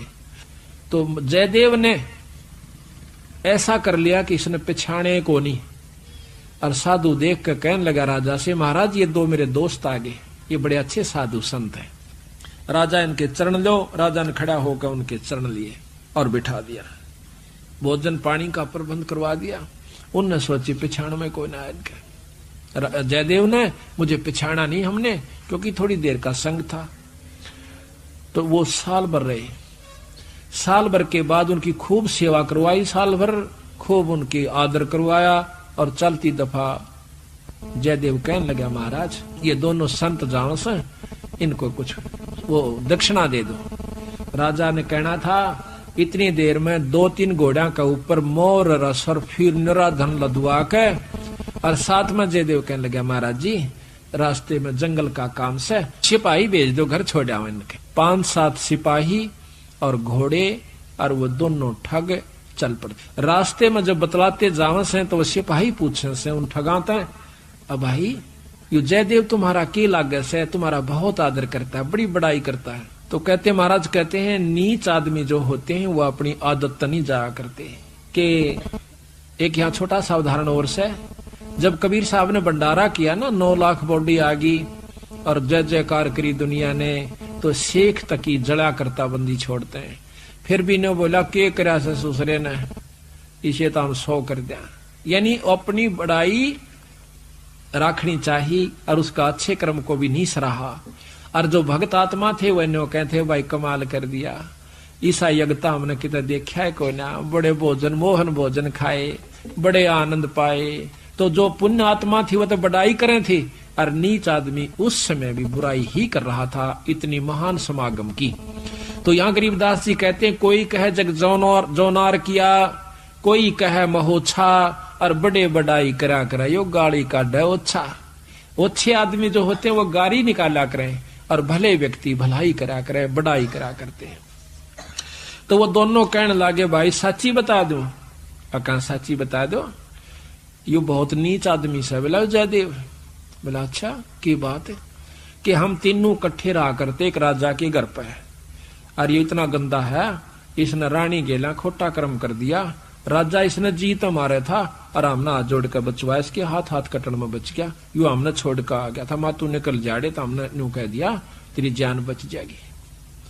यो अड़ा के ठग गए। वो उनका नियत या थी कि जान दे ये राजा ने बताओगे खाना पूछी, राजा उसने काट देगा थारी पूरी मौज। कहते इतनी बात हो रही थी, ऊपर ते 2 पत्थर की सलाह पड़ी, भारा भारा को 10-10 20-20 मन की आकर के दोनों ठगा का ऊपर उन सब के अंदर से, और दोनों का कचूमर काट कर जमीन में दसा दिया। दोनों खत्म हो गए। वह नीच कहते हैं वो ठगे से रह गए, वो जो संत गए थे साथ में, वो सिपाही गए थे, अब वो ना रहे था, अपने उल्टे हो लिए लेकर सारे ढमढमे ने। जब वापस आते हैं, राजा को पता लगा है कि वो वापस आ गए, तो कहने लगा भाई क्या बात होगी। उन्होंने सारी कथा राजा को सुना रहे थे, और जयदेव सुने था इतने फैसले पे। ने बोले जीवत है ऊपर ते स्वामी की निंदा करी, और काटे ऐब सबाब, और सिला पड़ी अजगैब ते आया नहीं जवाब। वो तो खत्म हो गए, दोनों मर गए। महाराज की निंदा करे थे, बहुत बुंडी करे थे महाराज जी, के बताऊं। तो कहते हैं उनके मरे की सुनकर जयदेव फूट फूट करने लगा, जो कर भाई मर जाया करे। रो कर आंसू पूछने लगा, जब नो टूंडे हाथा थे वो टूटते हैं, नो कहे उसी समय दोनों हाथ नो करे थे, दोनों हाथ पूरे हो गए। बोल सतगुरुदेव की जय। तो संत जयदेव जी की कथा आपने सुन ली है। अब बताइए भाई और बहनों, इस कथा के आधार से यदि हम निर्णय करें तो सतलोक आश्रम करोथा में रहने वाले उन भक्तों को कहाँ ज्ञान था। वो तो एक दूसरे की निंदा चुगली में लगे रहा करते थे, भक्ति और भगवान से उनको कोई मतलब नहीं था। तो भाई और बहनों, ये गलती आने वाले समय में यदि हमारे सामने ऐसी कोई परिस्थितियां प्रकट हो जाए, तो हम भाई बहनों ने इस प्रकार की गलतियां करने से बचना है। जिसके जैसे कर्म है, सतगुरु भगवान अंतर्यामी है, ये कबीर परमात्मा कुछ भी छुपा हुआ नहीं है। अरे परमात्मा ने हमें बताया कि 650 साल पहले जब वो गणिका बहन सत्संग सुनकर परमात्मा के सत्संग में ज्यादा से ज्यादा आने लगी, तो आश्रम के मुख्य लोग उस बहन को डराने लगे, धमकाने लगे कि तू आश्रम में मत आया कर, तू बदनाम औरत है, तेरे कारण आश्रम की बदनामी हो रही है, गुरु जी की बदनामी हो रही है। और वो बहन एक दिन गुरुदेव के सामने जाकर रोने लगी। तो कबीर जी ने पूछा कि बेटी क्यों रो रही है, क्या बात है। उसने कहा पिताजी ऐसी ऐसी बात है, अब आपका ज्ञान सुनने के बाद मेरे से रहा नहीं जाता, और मुझे आश्रम में आने से रोका जाता है मुख्य भाइयों के द्वारा। तो गुरुदेव ने कहा कि बेटा उनका नाम बता, लेकिन उस बहन ने नाम नहीं बताया। गुरुदेव ने कहा कि वो अच्छी आत्मा थी, उसने किसी का नाम नहीं बताया। उसने ये कहा कि मुझे तो जो भी मिलता है बस यही बोलता है। ये कहकर वो रोने लग गई। तो कहाँ वो गणिका बहन और कहाँ वो सरोज बहन, रात और दिन का अंतर भाई और बहनों, रात और दिन का अंतर। तो आगामी समय में आप और हम भाई बहनों ने इस प्रकार से कोई भी गलती इस भक्ति मार्ग पर नहीं करनी है। ये अंतर्यामी भगवान है, अंतर्यामी। हम रोज संध्या आरती में इनके समक्ष खड़े होकर इनकी महिमा में वाणी बोलते हैं कि अंतर्यामी एक तुम आत्म के आधार, और जो तुम छोड़ो हाथ तो मोय कौन उतारे पार। अंतर्यामी से कुछ भी छुपा हुआ नहीं है। जिसके जैसे कर्म है, समय आने पर उसके सामने ऑटोमेटिक आ जाएंगे। हम भगत आपस में निंदा चुगली करके, राग द्वेष ईर्ष्या करके हम क्यों अपने कर्म फोड़ें, हम क्यों अपनी भक्ति बर्बाद करें। तो भाई और बहनों, हमने अपने गुरुदेव पर विश्वास रख के चलना है हर परिस्थिति में। हमारे साथ चाहे कोई कितना ही बुरा क्यों ना करे, आज हमारे साथ में कितना बुरा किया जा रहा है, दास को तो इन सतलोक आश्रम मैनेजमेंट हरियाणा वालों ने जेल तक भिजवा दिया, झूठा मुकदमा लगवा दिया, अनेकों बार मारपीट की, गाली गलौज की तो कोई सीमा ही नहीं। क्या दास ने कभी भी हिसार जेल में अपने गुरुदेव भगवान के पास में इनकी कोई शिकायत भिजवाई? नहीं। दास ने तो अपने मन में भी कभी परमात्मा से इनकी कोई शिकायत नहीं की कि परमेश्वर आप अंतर्यामी हैं, सब कुछ देखने वाले हैं, मेरी तो इच्छा है कि आप इनको क्षमा करें, आप इनको माफ करें, लेकिन परमेश्वर बाकी आपका जैसा भक्ति विधान है वैसा ही होगा। तो भाई और बहनों, हमने निकट भविष्य में इस प्रकार की गलतियां नहीं करनी है। हम सतगुरुदेव भगवान से उपदेश अपने आत्म कल्याण के लिए लेते हैं, भक्ति करने के लिए लेते हैं, एक दूसरे की निंदा चुगली करने के लिए नहीं लेते। हमारे साथ कोई चाहे कितना ही बुरा बर्ताव क्यों ना करें, हमने सहन करना है। साधु वही होता है जो सहन करता है, जो संघर्ष करता है। समय आने पर इस सरोज को बताऊंगा कि निंदा करने का क्या परिणाम होता है।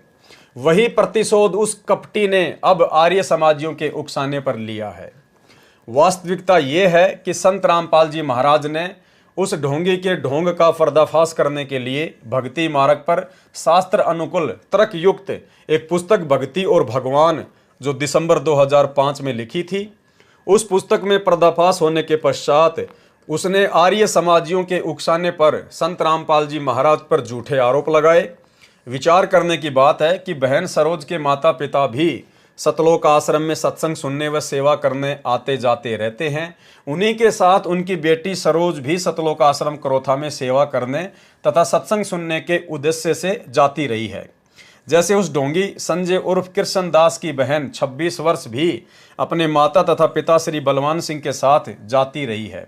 कभी कभी अकेली भी जाती रही है, क्योंकि गुरु का दर्जा परम पिता का होता है। अब देखो भाई और बहनों, बातें तो ऐसी लिख रहे हैं कि जैसे बिल्कुल समझ गए हो हर बात को, कि गुरु का दर्जा परम पिता का होता है। अरे परम पिता कौन है? परम पिता है कबीर जी, जिसने सारी सृष्टि रची है।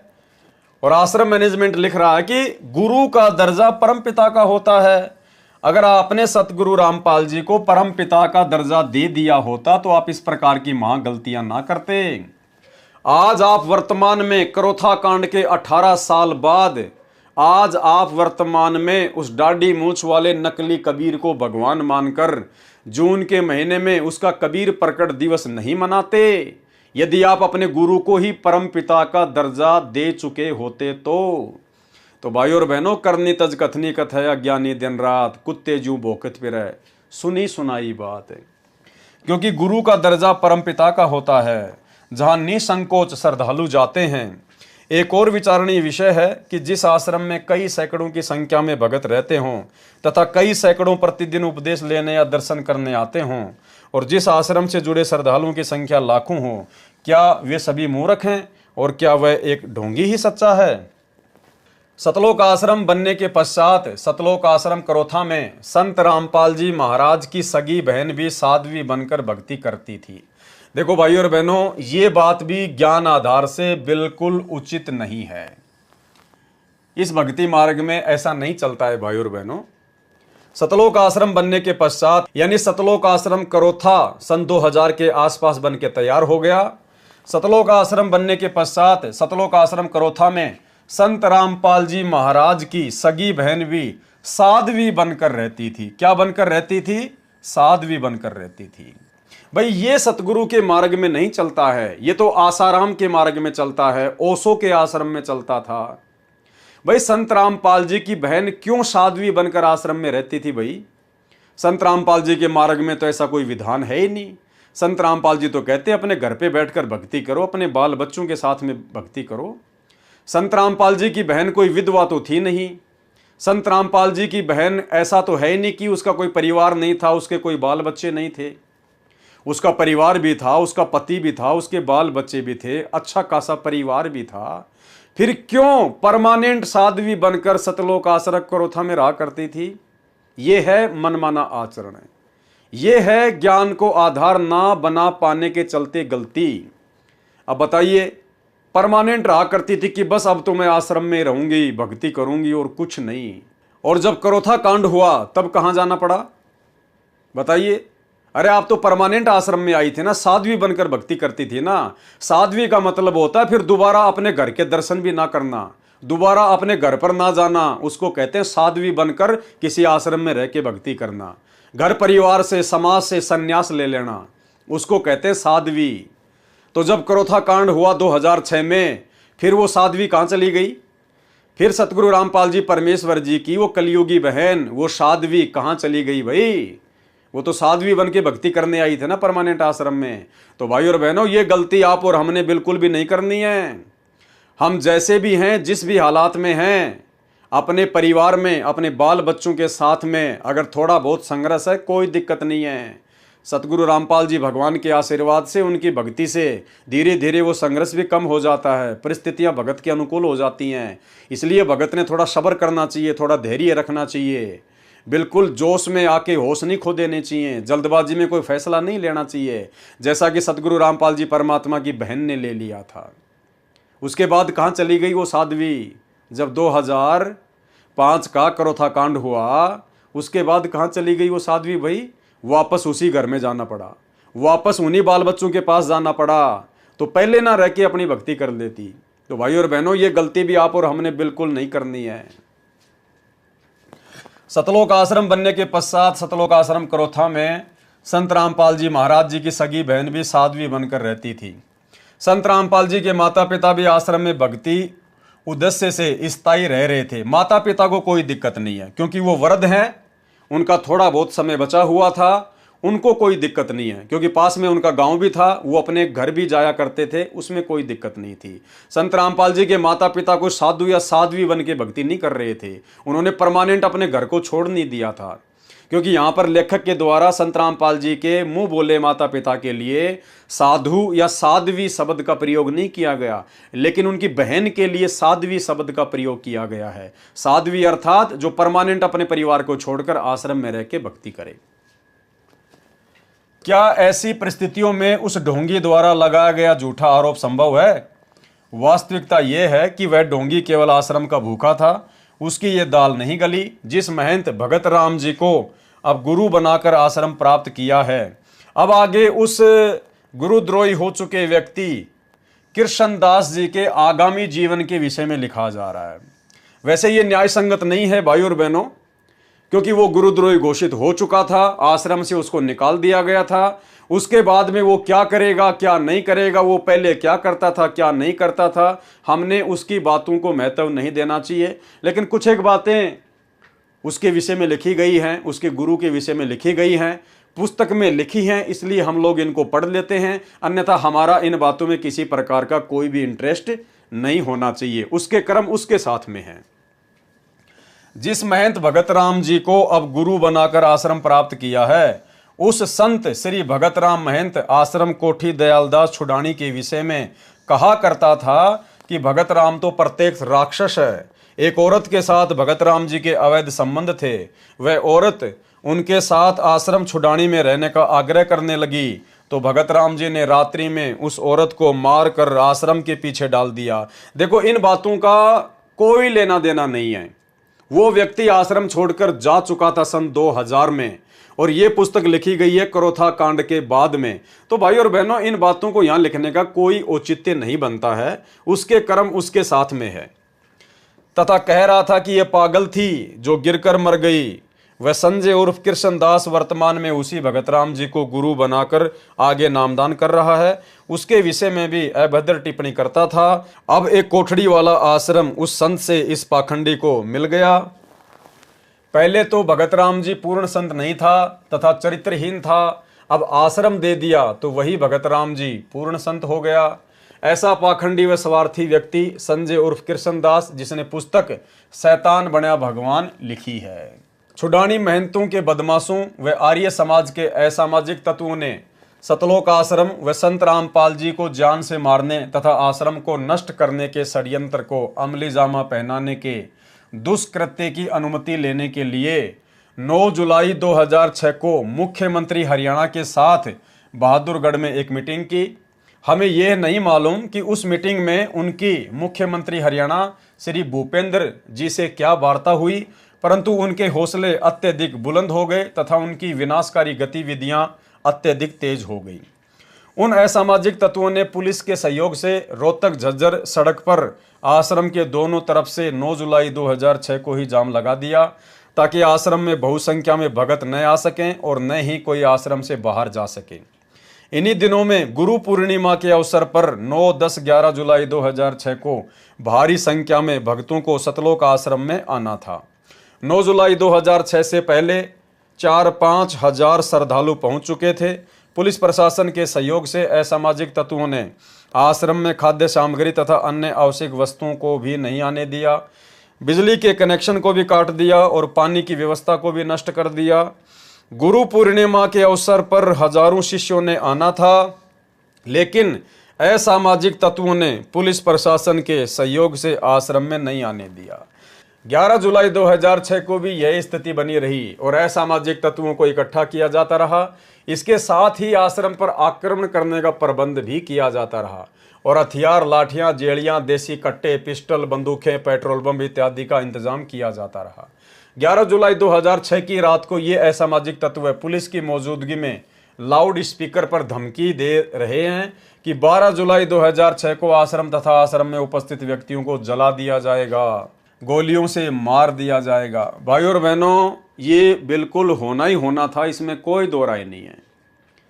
काल ने बिल्कुल ऐसा ही करवाना था, क्योंकि ये करोथा आश्रम मैनेजमेंट से संबंधित मुख्य भक्तों की मनमानियों का नतीजा था। सतगुरु रामपाल जी परमात्मा ने अपनी स्व इच्छा से सतलोक आश्रम करोथा को नहीं खोला, नहीं बनाया। आपने देख लिया, लिखा हुआ इसी पुस्तक में, भक्तों की सलाह के ऊपर उन्होंने आश्रम ओपन किया था और काल का दाव लगा, ये करोथा कांड हुआ, काल को मौका मिला। तो भाई और बहनों, होना यही था जैसा यहां पर लिखा जा रहा है ना, बिल्कुल ऐसा ही होना था। सभी भक्तों को जला दिया जाना था, सैकड़ों भक्तों को मार दिया जाना था, हर प्रकार से तांडव मचाया जाना था। लेकिन भाई समर्थ धरती पर है सतगुरु रामपाल जी, यदि कोई सामान्य संत होते तो भाई और बहनों, इनकी हड्डियां भी ढूंढने पर नहीं मिलती अंतिम संस्कार के लिए, और भक्तों की दुर्गति होती वो अलग एक इतिहास बन जाता। लेकिन समर्थ सतगुरुदेव भगवान आश्रम में बैठे हुए थे, जिनकी तरफ किसी का ध्यान नहीं था, जिनसे किसी ने कोई पुकार नहीं की, कोई अरदास नहीं की, और कहीं से सुरक्षा के इंतजाम में सतलोक आश्रम करोथा मैनेजमेंट लगा रहा। एसपी, डीएसपी या अन्य कोई नेता मंत्रियों से ही सुरक्षा की गुहार लगाते रहे। अरे समर्थ के आगे जाके रोते, इनके चरणों में जाके पड़ जाते, अपने गलतियों की भीख मांगते, माफी मांगते, और अंत में भाई और बहनों, जो सुरक्षा की वो भी समर्थ ने ही की। 12 जुलाई 2006 को आश्रम तथा आश्रम में उपस्थित व्यक्तियों को जला दिया जाएगा, गोलियों से मार दिया जाएगा। इस विषय में सभी अधिकारियों, SP, DC, IG range, ADGP, CID और डीजीपी हरियाणा, मुख्यमंत्री तथा अन्य हस्तियों को फैक्स संदेशों तथा अन्य संदेशों से सूचित कर दिया गया था और ये प्रार्थना की गई कि इन खतरनाक स्थिति को टालने के लिए आवश्यक सुरक्षा व्यवस्था की जाए। देखो भाई और बहनों, सतगुरु समर्थ भगवान तो आश्रम में बैठा है, समर्थ सतगुरु तो सतलोक आश्रम करोथा में बैठा हुआ है। उनसे कोई किसी प्रकार की सुरक्षा की गुहार नहीं लगा रहा, क्योंकि जितने भी मुख्य लोग थे, जो भगत थे, वो गुरु को मानुष मानते थे। संत रामपाल जी को अपने जैसा व्यक्ति मानते थे, मानुष मानते थे कि ये क्या कर सकते हैं, ये तो फंसे हुए हैं और हम भी फंस गए इनके साथ साथ है। और उस स्थिति में उन लोगों से भयभीत होकर सुरक्षा की गुहार सतलोक आश्रम करोथा मैनेजमेंट के द्वारा किससे की जा रही है? इस विषय में सभी अधिकारियों, SP, DC, IG range, ADGP, CID और डीजीपी हरियाणा, मुख्यमंत्री तथा अन्य हस्तियों को फैक्स संदेशों तथा अन्य संदेशों से सूचित कर दिया गया था और यह प्रार्थना की गई, उन अधिकारियों से प्रार्थना की जा रही है। समर्थ आश्रम में बैठा है, समर्थ को परमात्मा ना मानकर उनसे कोई प्रार्थना नहीं की जा रही कि इस खतरनाक स्थिति को टालने के लिए आवश्यक सुरक्षा व्यवस्था की जाए। और अंत में कोई सुरक्षा व्यवस्था नहीं हुई, कोई सुरक्षा व्यवस्था नहीं हुई, क्योंकि जब आप अपने गुरुजी से उम्मीद तोड़कर और जब आप संसार से उम्मीद लगा बैठते हो तो भाई फिर परमात्मा उसे सफल नहीं होने देता। सेम टू सेम महाभारत जैसी वाली स्थिति। जब तक द्रौपदी को अपने पतियों पर अहंकार था, घमंड था कि मेरे 5 पति बैठे हैं, मेरा कौन क्या बिगाड़ देगा, और जब सबकी नीची गर्दन हो गई तब जाकर द्रौपदी उस परमपिता परमेश्वर से अर्ज करने लगी, अरदास करने लगी।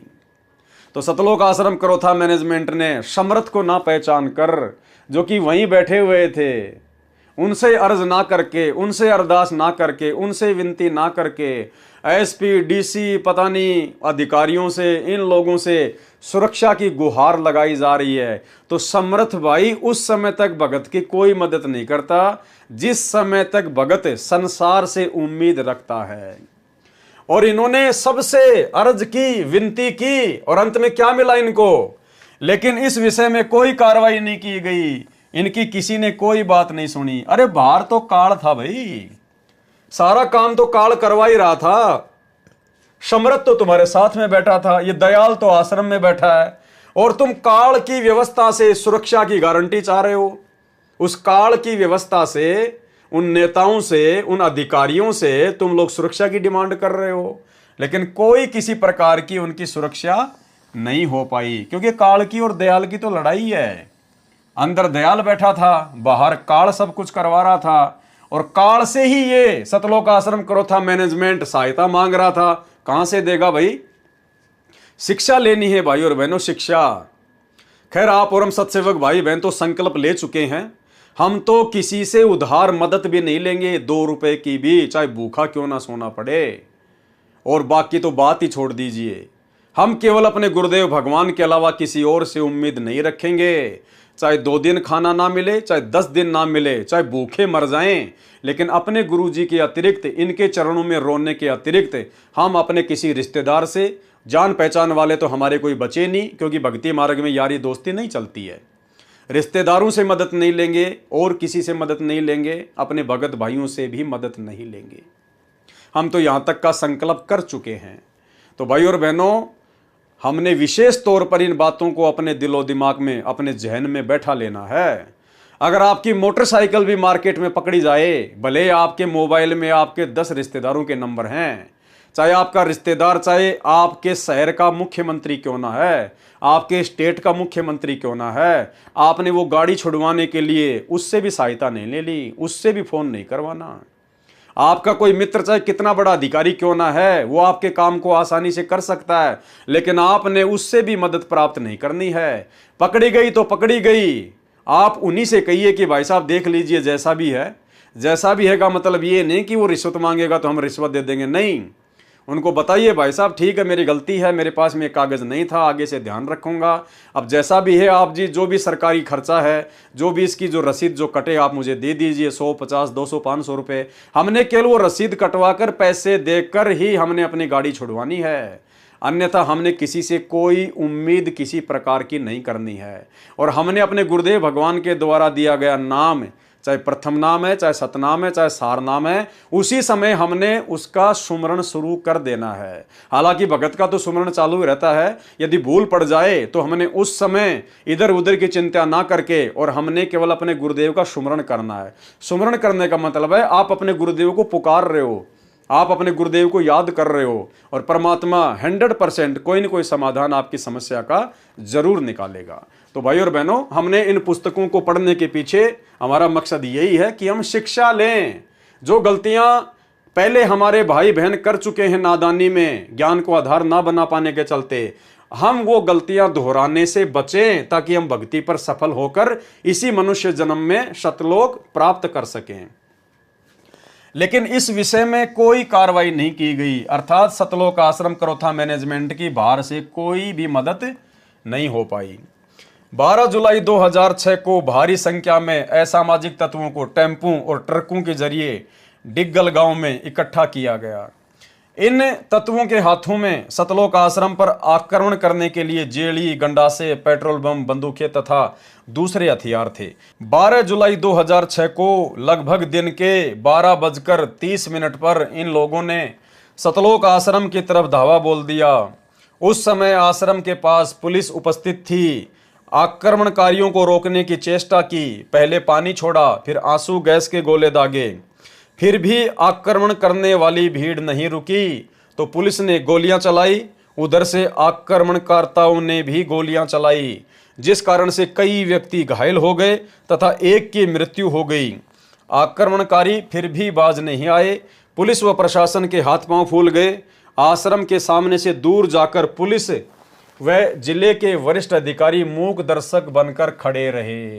अरे तुम तो बाहर से सुरक्षा मांग रहे थे ना, सतलोक आश्रम करोथा मैनेजमेंट वालों, गुरुजी के परिवार वालों, बड़े बड़े भक्तों, तुम तो सतलोक आश्रम करोथा में बैठकर बाहर के प्रशासन से मदद मांग रहे थे, जबकि तुम्हारे आश्रम की सुरक्षा के लिए पहले से जो थोड़े बहुत पुलिस वाले थे वो भी बाद में आश्रम को छोड़ छाड़ के बाहर भाग गए। तुम किससे मदद की उम्मीद कर रहे थे?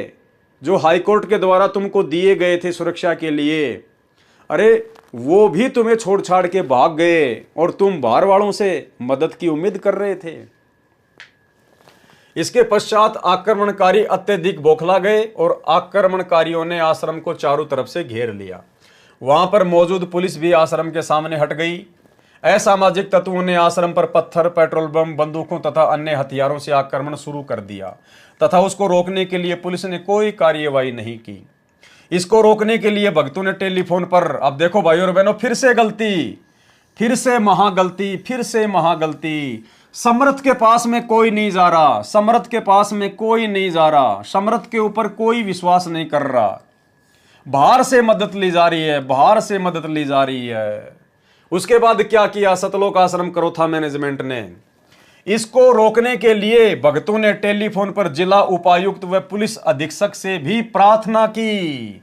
अपने गुरुजी से कोई प्रार्थना नहीं कर रहा, अपने गुरुजी से कोई प्रार्थना नहीं कर रहा। अरे लेके माड़ा बैठ जाते आश्रम में, जब समर्थ बैठा है, जब धनी बैठा है, तो तुम्हें किस चीज की चिंता है मेरे भाई? लेकिन उस समय कोई भी इनको समर्थ नहीं मानता था, कोई भी इनको भगवान नहीं मानता था, पूर्ण संत नहीं मानता था।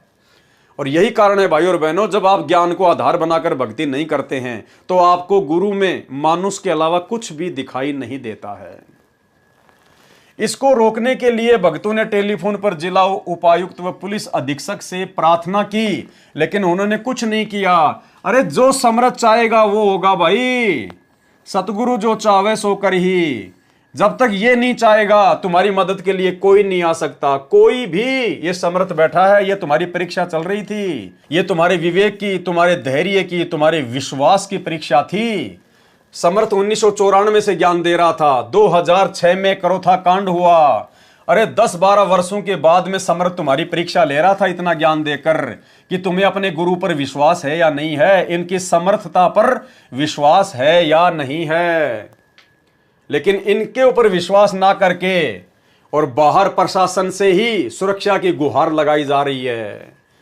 भाई और बहनों, जिंदगी में गलती मत कर देना। जिंदगी में चाहे कितनी भी बड़ी से बड़ी समस्या क्यों ना आए। एक छोटा सा सत्संग सुनाता हूं गुरुदेव का, 40 सेकंड का।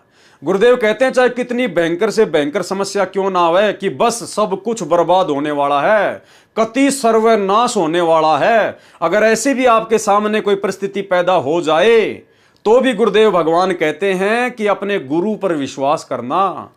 वो परिस्थितियां ऐसे टल जाएंगी जैसे बादलों को हवा उड़ा ले जाती है। तो हमने केवल अपने गुरु पर विश्वास करना है भाई और बहनों।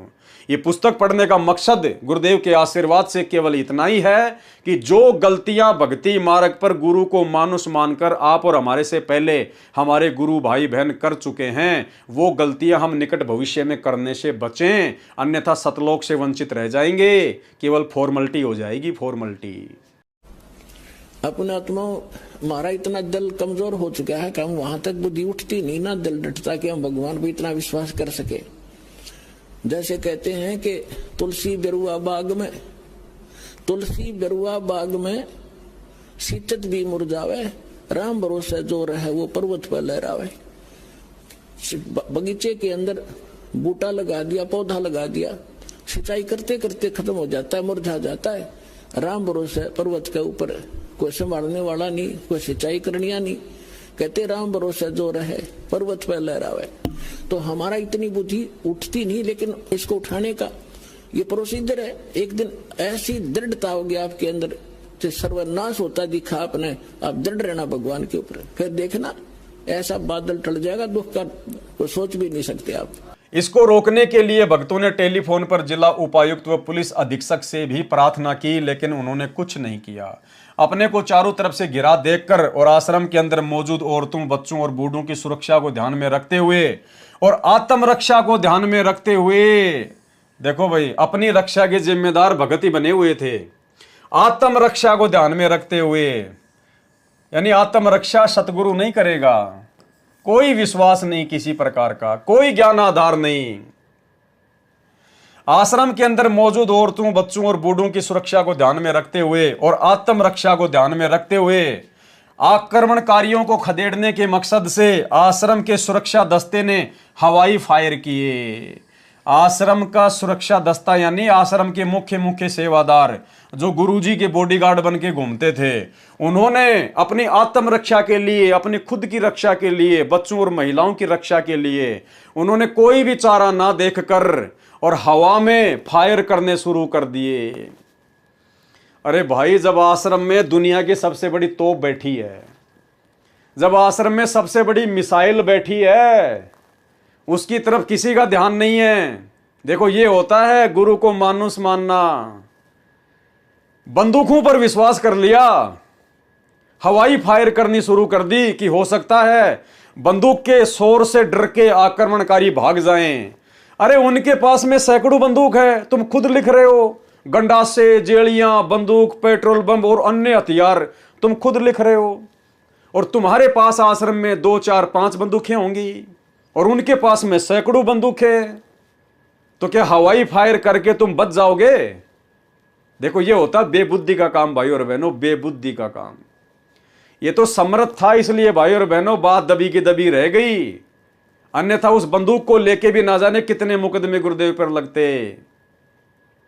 ये तो परमात्मा ने व्यवस्था ऐसी कर दी कि ये लेबोरेटरी शुरू हो गई, जांच हो जाती है कि कौन सी बंदूक से मरे, कौन सी बंदूक से नहीं मरे। अन्यथा उस हवाई फायर को लेकर भी ना जाने कितने मुकदमे संत रामपाल जी पे लगा दिए जाते। जितने भी लोग मरे होंगे, घायल हुए होंगे, सारे के सारे इल्जाम आश्रम पे लगा दिए जाते कि आश्रम वालों की बंदूकों से मरा है, आश्रम वालों की बंदूकों से घायल हुए हैं। तो समर्थ शक्तिमान तो आश्रम में बैठा हुआ है और बंदूकों पर विश्वास किया जा रहा है। भाई और बहनों, बहुत बड़ी गलतियां भक्ति मार्ग पर इन लोगों ने की है और आज परमात्मा ने हमें इसीलिए मौका दिया है साथ संगति के माध्यम से कि हम गुरु को मानुष मानने की गलती अपने भविष्य में ना करें, सौपन में भी ना करें। अरे, मारने वाला भी यही है और बचाने वाला भी ये है भाई और बहनों। फिर बताओ बंदूक क्या करेगी? इसी परमेश्वर ने सत्संगों में बताया कि त्रेता युग में भगत प्रहलाद को उसके पिता हिरण्यकशिपु ने 84 प्रकार की घोर घोर यातनाएं दी। उस भगत प्रहलाद ने कभी भी अपने पिता के खिलाफ एक लकड़ी का डंडा भी नहीं उठाया, अपने भगवान पर विश्वास रखा, जबकि उसका भगवान तो नकली था, विष्णु। मीराबाई के साथ में कैसी कैसी घटनाएं घटी, मीराबाई ने कभी एक लकड़ी का डंडा भी नहीं उठाया। और आज समर्थ साक्षात धरती पर हम उसकी शरण में, और वही क्रोथा आश्रम में हमारे पास में बैठा हुआ है, और फिर भी हम लोग बंदूकों पर विश्वास कर रहे हैं, हवाई फायर कर रहे हैं, अपनी आत्मरक्षा के ठेकेदार स्वयं ही बन रहे हैं। यह होता है गुरु को मानुष मानना, गुरु के ऊपर बिल्कुल भी विश्वास ना करना। तो भाई और बहनों, बिल्कुल भी ज्ञान आधार नहीं था। परमात्मा पहले कह चुके हैं कि उस समय तो वो लोग जुड़े थे जिनको माया चाहिए थी, जिनको पैसा चाहिए था, वो ज्ञान को आधार बना के नहीं जुड़े थे। एक बार फिर से सुन लीजिए। विचार करना पुण्यात्माओं, ये काल हमारे साथ कितना धोखा किए हुए है। आज से जो 15 साल पहले लगे थे 100-200 परिवार, अब उनमें से मेरे ख्याल में 10% उस लगन से 10% लगे हुए, बाकी ढीले पड़ गए, क्योंकि उनका सुख गणे हो गए। वो तो माया चाह थे, उनको ज्ञान था को नहीं, क्योंकि दास को भी परमात्मा ने ज्ञान योग नहीं खोला था जब तक, क्योंकि इस ज्ञान को परमात्मा ने बैन ला रखा था कि अभी इसको प्रचार नहीं करना। क्योंकि जैसे ये ज्ञान तो दास बताता था, गांव गांव में जाकर सत्संग किया करता था, लेकिन कबीर परमेश्वर जी की वाणी से ही ये यूं का यूं बताया करता था कि ब्रह्मा विष्णु महेश की ये स्थिति है, दुर्गा की ये स्थिति है। लेकिन आम व्यक्ति का विश्वास नहीं होता, जो हमारे शिष्य थे उनका विश्वास ना होता कि ठीक है, उनको लाभ हो रहे थे, परमात्मा के नाम लेते उनके सारे संकट दूर होने लगे थे, इसलिए शिष्य तो बनने शुरू हो गए थे। क्योंकि ये जो मंत्र है, इस मंत्र का जाप पूरे विश्वास लगन के साथ जो व्यक्ति करता है, उसको ज्ञान है या ना है। जैसे डॉक्टर कोई दवाई देता है, औषधि देता है, मरीज खा लेता है, तो उसको नहीं पता इसमें कौन सा केमिकल है, कौन सा साल्ट है, तो वह दवाई अंदर गई, लाभ तो करेगी। तो ऐसे जो पुराने समय में जो भक्त लगे थे, उनको लाभ तो निरे हो गए, क्योंकि वो हमारे संग में ज्यादा रहते थे। जहां भी कहीं पाठ होता था वो सारे ही वहां आ जाते थे कि उनका सुख गिने हुआ करते। कुछ दिनों के बाद फिर वो अच्छे सुखी हो गए, घर में सुख हो गया, सारे लाभ होने लग गए। तो फिर हमने आश्रम करौथा में डेरा डाल लिया, वहां भी कुछ दिन आए, फिर ढीले पड़ गए, फिर संगत ज्यादा होती रही, ऐसे वो पीछे हट गए। तो कहने का भाव ये है कि एक समय ऐसा होता, वो हमसे दूर नहीं है, वो हमारे को ये भी नहीं है कि हम गुरु जी से दूर हो गए, लेकिन वो कमजोर पड़ गए। तो भाई और बहनों, ये गलती करने से हमने बचना है, शिक्षा लेनी है। आक्रमणकारियों को खदेड़ने के मकसद से आश्रम के सुरक्षा दस्ते ने हवाई फायर किए। पुलिस व आक्रमणकर्ताओं के बीच हुई फायरिंग व पथराव से उपरोक्त दुर्घटना होने के पश्चात जिला प्रशासन की नींद खुली और करौथा गांव के आसपास धारा 144 CRPC लगाई, जो केवल एक नाटक था। यह सिलसिला 13 जुलाई 2006 सुबह 2 बजे तक चलता रहा। बाद में भारी संख्या में पैरामिलिट्री फोर्स बुलाई गई। प्रारंभ में तो आश्रम के भक्तों ने यही समझा कि यह सारी कार्रवाई उनकी और आश्रम की सुरक्षा के लिए की जा रही है, लेकिन उनको ये देखकर हैरानी हुई कि ये सारे इंतजाम आश्रम को खाली करवाने तथा संत रामपाल जी और भक्तों को गिरफ्तार करने के लिए किया जा रहा है। असामाजिक तत्व अपने हथियारों के साथ ज्यों के ज्यों आश्रम के चारों तरफ कुछ ही दूरी पर खड़े रहे, जबकि वहां धारा 144 लगी हुई थी। उन शरारती तत्वों के खिलाफ कोई कार्रवाई नहीं की गई। भैया, लड़ाई इस दयाल और 21 ब्रह्मांड के स्वामी काल के बीच में चल रही है। किसके बीच में? दयाल कबीर परमात्मा सतगुरु रामपाल जी और काल के बीच में चल रही थी।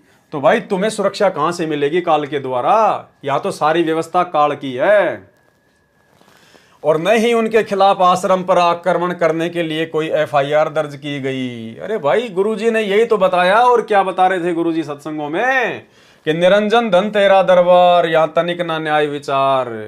आश्रम खाली होने के पश्चात आक्रमणकारियों तथा पुलिस फोर्स के बीच डिग्गल गांव में झगड़ा हुआ, क्योंकि आक्रमणकारियों ने पुलिस की कुछ गाड़ियों को आग लगाई, जिसकी FIR पुलिस स्टेशन बेरी में दर्ज की गई, परंतु अभी तक किसी को गिरफ्तार नहीं किया गया।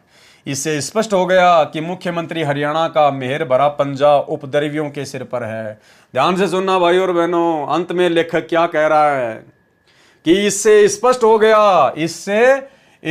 हो गया कि मुख्यमंत्री हरियाणा का मेहर भरा पंजा। उस समय हरियाणा का मुख्यमंत्री कौन था? भूपेंद्र सिंह हुड्डा। भूपेंद्र सिंह हुड्डा उस समय कांग्रेस की सरकार थी। इससे स्पष्ट हो गया कि मुख्यमंत्री हरियाणा का मेहर भरा पंजा उपद्रवियों के सिर पर है।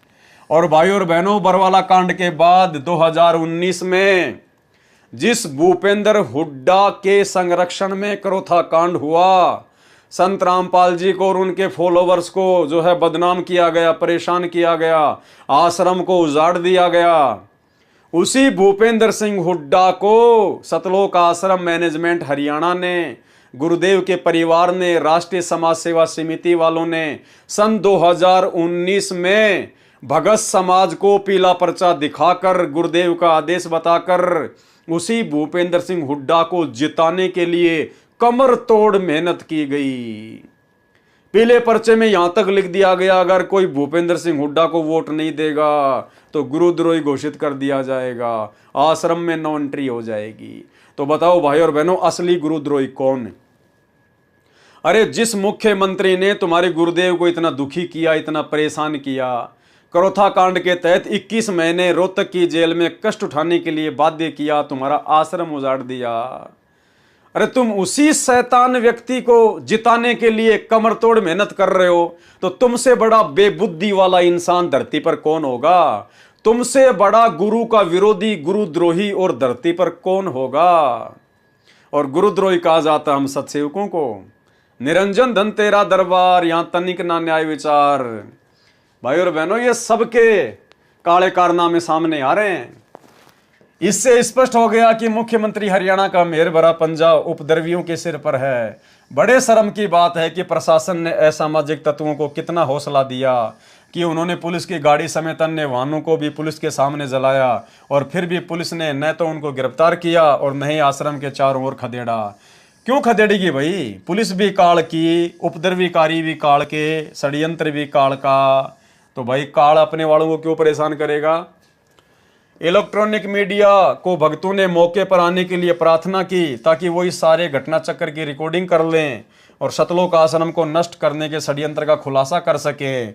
लेकिन दुर्भाग्यवश पुलिस ने उनको ऐसा नहीं करने दिया और उनके हाथों से कैमरा छीनकर तोड़ दिया और उनको पीटा भी गया, और ये कहा गया कि उन्होंने यदि दोबारा कोई इस घटना की कवरेज की तो उनके खिलाफ सख्त कार्रवाई की जाएगी। एक और आश्चर्य की बात है कि जिन असामाजिक तत्वों ने कानून हाथ में लिया तथा शांतिपूर्वक सत्संग सुन रहे श्रद्धालुओं व आश्रम के संचालक संत रामपाल जी महाराज को जान से मारने के लिए आए और पुलिस व पब्लिक की गोलियों व पत्थरों से जो जो असामाजिक तत्व घायल हुए तथा मृत्यु को प्राप्त हुआ, उनको सरकार की ओर से ग्रांट अर्थात सहायता राशि दी गई। इससे सिद्ध है कि 9 जुलाई 2006 को बहादुरगढ़ में मुख्यमंत्री हरियाणा के साथ हुई मीटिंग में सर्व विनाशकारी कार्य की स्वीकृति मुख्यमंत्री जी से प्राप्त हुई, और उसी मुख्यमंत्री को तुमने अपना बाप समझकर, अपना दामाद समझकर 2019 में उसको दोबारा से मुख्यमंत्री बनाने के लिए तुमने उसका सपोर्ट किया। तो सबसे बड़े गुरुद्रोही कौन हुए? संत रामपाल जी के मिशन में सबसे बड़े गुरुद्रोही कौन हुए? यही सतलोक आश्रम मैनेजमेंट हरियाणा वाला। क्योंकि मुख्यमंत्री हरियाणा श्री भूपेंद्र सिंह जी आर्य समाजी है, और उसी आर्य समाजी को तुमने 2019 में वोट डलवाए, उसी आर्य समाजी भूपेंद्र सिंह हुड्डा का तुमने समर्थन करवाया। इसको कहते हैं सबसे बड़े गुरुद्रोही। आर्य समाजी होने की बात श्री भूपेंद्र सिंह जी मुख्यमंत्री हरियाणा ने दिनांक 8 अक्टूबर 2006 के दैनिक जागरण समाचार पत्र पृष्ठ संख्या 3 पर कहा है कि हमारा परिवार 3 पीढ़ी से आर्य समाजी है। अरे आर्य समाजी हो सकता है, उसमें कोई बड़ी बात नहीं। आर्य समाजी हो सकता है, उसमें कोई बड़ी बात नहीं। हरियाणा में तो लाखों आर्य समाजी हैं। कौन से सारे आर्य समाजी तुम्हारे ऊपर लड़ाई झगड़ा करने के लिए आए थे? आर्य समाजियों को दोष नहीं है। आर्य समाजियों के मुख्य व्यक्ति वो आर्य प्रतिनिधि सभा के मुख्य आचार्य और उनका खुलेआम सहयोग करने वाले वहां के मुख्यमंत्री भूपेंद्र सिंह हुड्डा, जो कि आर्य समाजी है। ऐसे लोगों के विषय में हम बात कर रहे हैं। जब तुम्हारी आंखों के सामने प्रत्यक्ष हो गया कि आर्य समाजी भूपेंद्र सिंह हुड्डा ने उन उपद्रवकारियों का सहयोग दिया, उसके बावजूद भी तुमने उसी को 2019 में वोट डलवाए। तुमने उसी की सरकार तुमने बनवाना चाहिए। तुमने उसी सतगुरु रामपाल जी भगवान के परम विरोधी भूपेंद्र सिंह हुड्डा को तुमने वोट डलवाए, संगत से तुमने उनका समर्थन करवाया। अरे तुमने अपने भी कर्म फोड़े और बेचारी नादान संगत के भी तुमने कर्म फोड़वाए। आर्य समाज के व्यक्तियों ने भी करोथा कांड में आहत हुए आक्रमणकारियों को धनराशि इनाम में दी। समाचार पत्र दैनिक जागरण दिनांक 15 अक्टूबर 2006 तथा दैनिक भास्कर दिनांक 27 नवंबर 2006 में छपा कि करोथा कांड में घायल हुओं को दयानंद मठ रोहतक में वीर रत्न की उपाधि से नवाजा जाएगा। वैसा ही किया गया। और समाचार पत्र दैनिक ट्रिब्यून दिनांक 25 जनवरी 2007 में लिखा है कि करोथा कांड में भाग लेने वाले व्यक्ति जो पहले सम्मानित नहीं हो पाए, वे 31 जनवरी 2007 को बलदेव भवन दयानंद मठ रोहतक में आर्य प्रतिनिधि सभा के प्रधान आचार्य बलदेव की अध्यक्षता में सम्मानित किया जाएगा। 24 सितंबर 2006, 26 नवंबर 2006 तथा 31 दिसंबर 2006 को भी करोथा कांड में भाग लेने वाले आचार्य बलदेव की अध्यक्षता में सम्मानित किए गए थे। इससे स्पष्ट है कि हरियाणा सरकार तथा आर्य समाज का करोथा कांड करने व कराने में पूरा सहयोग था, यानी भूपेंद्र सिंह हुड्डा का पूरा सहयोग था। उसके बावजूद भी तुमने 2019 में उसको अपना दामाद बनाकर, उसको अपना बाप बनाकर, और तुमने फिर से उसी की सरकार बनवानी चाहिए। जब रक्षक ही भक्षक हो गए तो गरीब जनता का क्या बनेगा? क्या आश्रम में जाने वाले भारत देश के नागरिक व हरियाणा के वासी नहीं हैं? काल को इन बातों से कोई फर्क नहीं पड़ता, ना दुनिया को इन बातों से कोई फर्क पड़ता है। तुम लिखते रहो। यदि करोथा कांड को 2 गुटों का झगड़ा माना जाए तो भी 1 गुट वालों को ग्रांट देना भी सरकार की भूमिका पर अमिट दाग है। 13 जुलाई 2006 सुबह लगभग 2:30 बजे पुलिस द्वारा आश्रम को जबरदस्ती खाली करवाया गया और संत रामपाल जी और उनके कई अनुयायियों को गिरफ्तार कर लिया गया। हालांकि जिला प्रशासन ने खाली करवाते वक्त ये वादा किया था कि जो अनुयायी जहां जाना चाहेगा उसे उसी स्थान पर बसों द्वारा भेजा जाएगा। जिला प्रशासन ने यह भी वादा किया था कि संत रामपाल जी और उनके सभी सेवकों को सतलोक आश्रम बरवाला में भेजा जाएगा, लेकिन ऐसा न करके संत रामपाल जी महाराज व उनके कुछ श्रद्धालुओं को गिरफ्तार करके पुलिस स्टेशन में ले जाया गया व अन्य श्रद्धालुओं को रोहतक व पानीपत बस स्टैंड पर छोड़ दिया गया। ये सारी प्रक्रिया इलेक्ट्रॉनिक मीडिया के नोटिस में नहीं आने दी गई और बाद में मीडिया को गलत और बदनामी भरी सूचनाओं से अवगत करवाया गया। जिला प्रशासन ने गैर कानूनी ढंग से आश्रम में 145 CRPC में अटैच करके अपने नियंत्रण में ले लिया और किसी भी भगत को उसके बाद आश्रम तक नहीं पहुंचने दिया। तभी से छुड़ानी आश्रम आर्य समाजी तथा अन्य असामाजिक तत्वों का इतना हौसला बढ़ गया कि उन्होंने संत रामपाल जी, उनके अनुयायी और आश्रम के विरुद्ध चरित्र हनन और बदनाम करने वाली अश्लील गलत कहानियां बनाकर समाचार पत्रों तथा अन्य प्रिंट मीडिया से छपवाई है और मीडिया भी बिना तथ्यों की जांच किए इन शरारतपूर्ण खबरों को छापता रहा। कुछ समाचार पुलिस तथा प्रशासन के स्रोतों से भी छपे हैं जो कि प्रशासन द्वारा आम पब्लिक को गुमराह करने के लिए छपवाए गए हैं, लेकिन बाद में अपने बचाव के लिए उनको नकारा भी है और कहा है कि आश्रम में ऐसी कोई आपत्तिजनक वस्तु नहीं मिली। जो अनुयायी गिरफ्तार नहीं हुए उनको प्रेस से नहीं मिलने दिया गया और जिन्होंने मिलने का प्रयास किया उनको पुलिस ने गिरफ्तार किया। पुलिस प्रशासन व असामाजिक तत्व सरकार की सह पर संत रामपाल जी के शिष्यों को अभी भी परेशान कर रहे हैं और जो भी भगत कचहरी या अन्य स्थानों पर मिलता है उसको असामाजिक तत्वों द्वारा पुलिस की मौजूदगी में पीटा जाता है।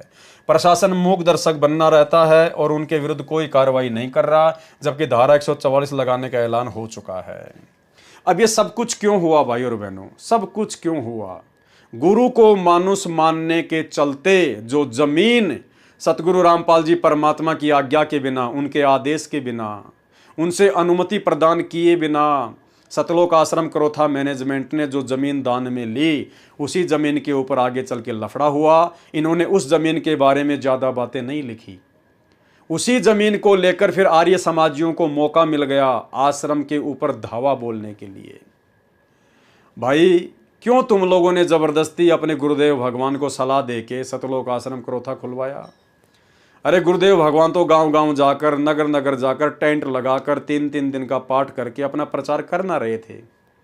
अगर गुरुदेव ने आश्रम खोलना होता, इनको आवश्यकता होती, तो गुरुदेव तो समर्थ है भाई, ये तुम्हें बोल देते कि बच्चों आश्रम का इंतजाम करो। लेकिन तुम लोगों ने डेढ़ शाणे बनकर गुरु को सलाह दे दी अर्जुन और सर्जुन की तरह। और भाई जीव के द्वारा सतगुरु को दी गई सलाह फिर आगे चलकर करोथा कांड का रूप धारण कर लेती है। आप भक्तों की नादानियों के चलते आप खुद तो परेशान हुए संगत को भी परमात्मा से दूर किया और परमात्मा सतगुरु रामपाल जी भगवान को भी काल के साथ किए गए एग्रीमेंट के अनुसार 21 महीने रोहतक जेल में बैठने के लिए बाध्य किया गया। तो भाई और बहनों, हमने सतगुरु के काम में कभी भी कोई टांग नहीं अड़ानी चाहिए, ये हमने शिक्षा लेनी है। उन 7,50,000 नागरिकों के आंसू पोंछने वाले संत को भी जेल में बंद कर दिया। सच्चाई को जितना दबाया जाता वह उतने ही अधिक वेग से ऊपर आती है, सांच को आंच नहीं होती। यदि सरकार अब भी संभल जाएगी तो भी कुछ नहीं बिगड़ा है। संत रामपाल जी के विरुद्ध बनाए गए झूठे मुकदमे वापस लिए जाएं तथा जब तक आश्रम वापस प्राप्त नहीं होते हैं तब तक संत रामपाल जी के सत्संगों को पूरी सुरक्षा व्यवस्था सरकार करवाए। देखो फिर से वही गुरु को मानुष मानने वाली गलतियां। कोई शिक्षा नहीं ली जा रही, कोई सबक नहीं लिया जा रहा। बरवाला कांड से भी किसी प्रकार की कोई शिक्षा नहीं ली इन लोगों ने। बरवाला कांड के बाद भी सरकार के आगे भीख मांग रहे हैं, हाथ फैला रहे हैं कि सरकार से अनुरोध है, सरकार से विनती है, संत रामपाल जी के सारे मुकदमे वापस लिए जाएं और संत रामपाल जी जहां भी सत्संग करेंगे तो सुरक्षा की गारंटी सरकार अपने जिम्मेदारी पे ले। अरे सरकार को क्या पड़ी है भाई, संत रामपाल जी को सुरक्षा देगी? संत रामपाल जी का ना कोई राजनीति से लेना देना, ना संत रामपाल जी का किसी भी प्रकार के कोई राजनेताओं से कोई संपर्क है। तो राजनेता क्यों संत रामपाल जी को सुरक्षा देंगे? नालायकों, इतना तो दिमाग लगाओ। और फिर भी करोथा कांड के बाद भी उसी सरकार के आगे हाथ फैलाए जा रहे हैं कि संत रामपाल जी को सुरक्षा दी जाए, संत रामपाल जी को सुरक्षा दी जाए। अरे जो पूरी दुनिया को सुरक्षा दे रहा है, उसकी सुरक्षा के लिए राजनेताओं के आगे भीख मांगी जा रही है। ये होता है गुरु को मानुष मानना। और ये काम भाई और बहनों इन्होंने जमकर बरवाला कांड के बाद भी किया। इन्होंने भारत देश में कोई भी जिला कलेक्ट्रेट का ऑफिस नहीं छोड़ा जहां पर इन्होंने संत रामपाल जी की जमानत के लिए ज्ञापन ना दिया हो। अरे मुकदमा चल रहा हरियाणा में, तुम ज्ञापन दे रहे हो मध्य प्रदेश में, एमपी में, यूपी में। अरे वहां के जिला कलेक्टर को क्या लेना देना है और कौन उनकी मानेगा? लेकिन बेबुद्धि के काम किए इन्होंने, धरने, प्रदर्शन, रैलियां। भगत बेचारे नादान है, गुरु जी का नाम लेके उनको रैलियों में ठोक दिया। आज वहां रैली निकालेंगे, हाथों में दे दिए डंडे और झंडे, धूप में खड़ा कर दिया। संत रामपाल जी महाराज के मुकदमे वापस लो, संत रामपाल जी की जमानत करवाओ।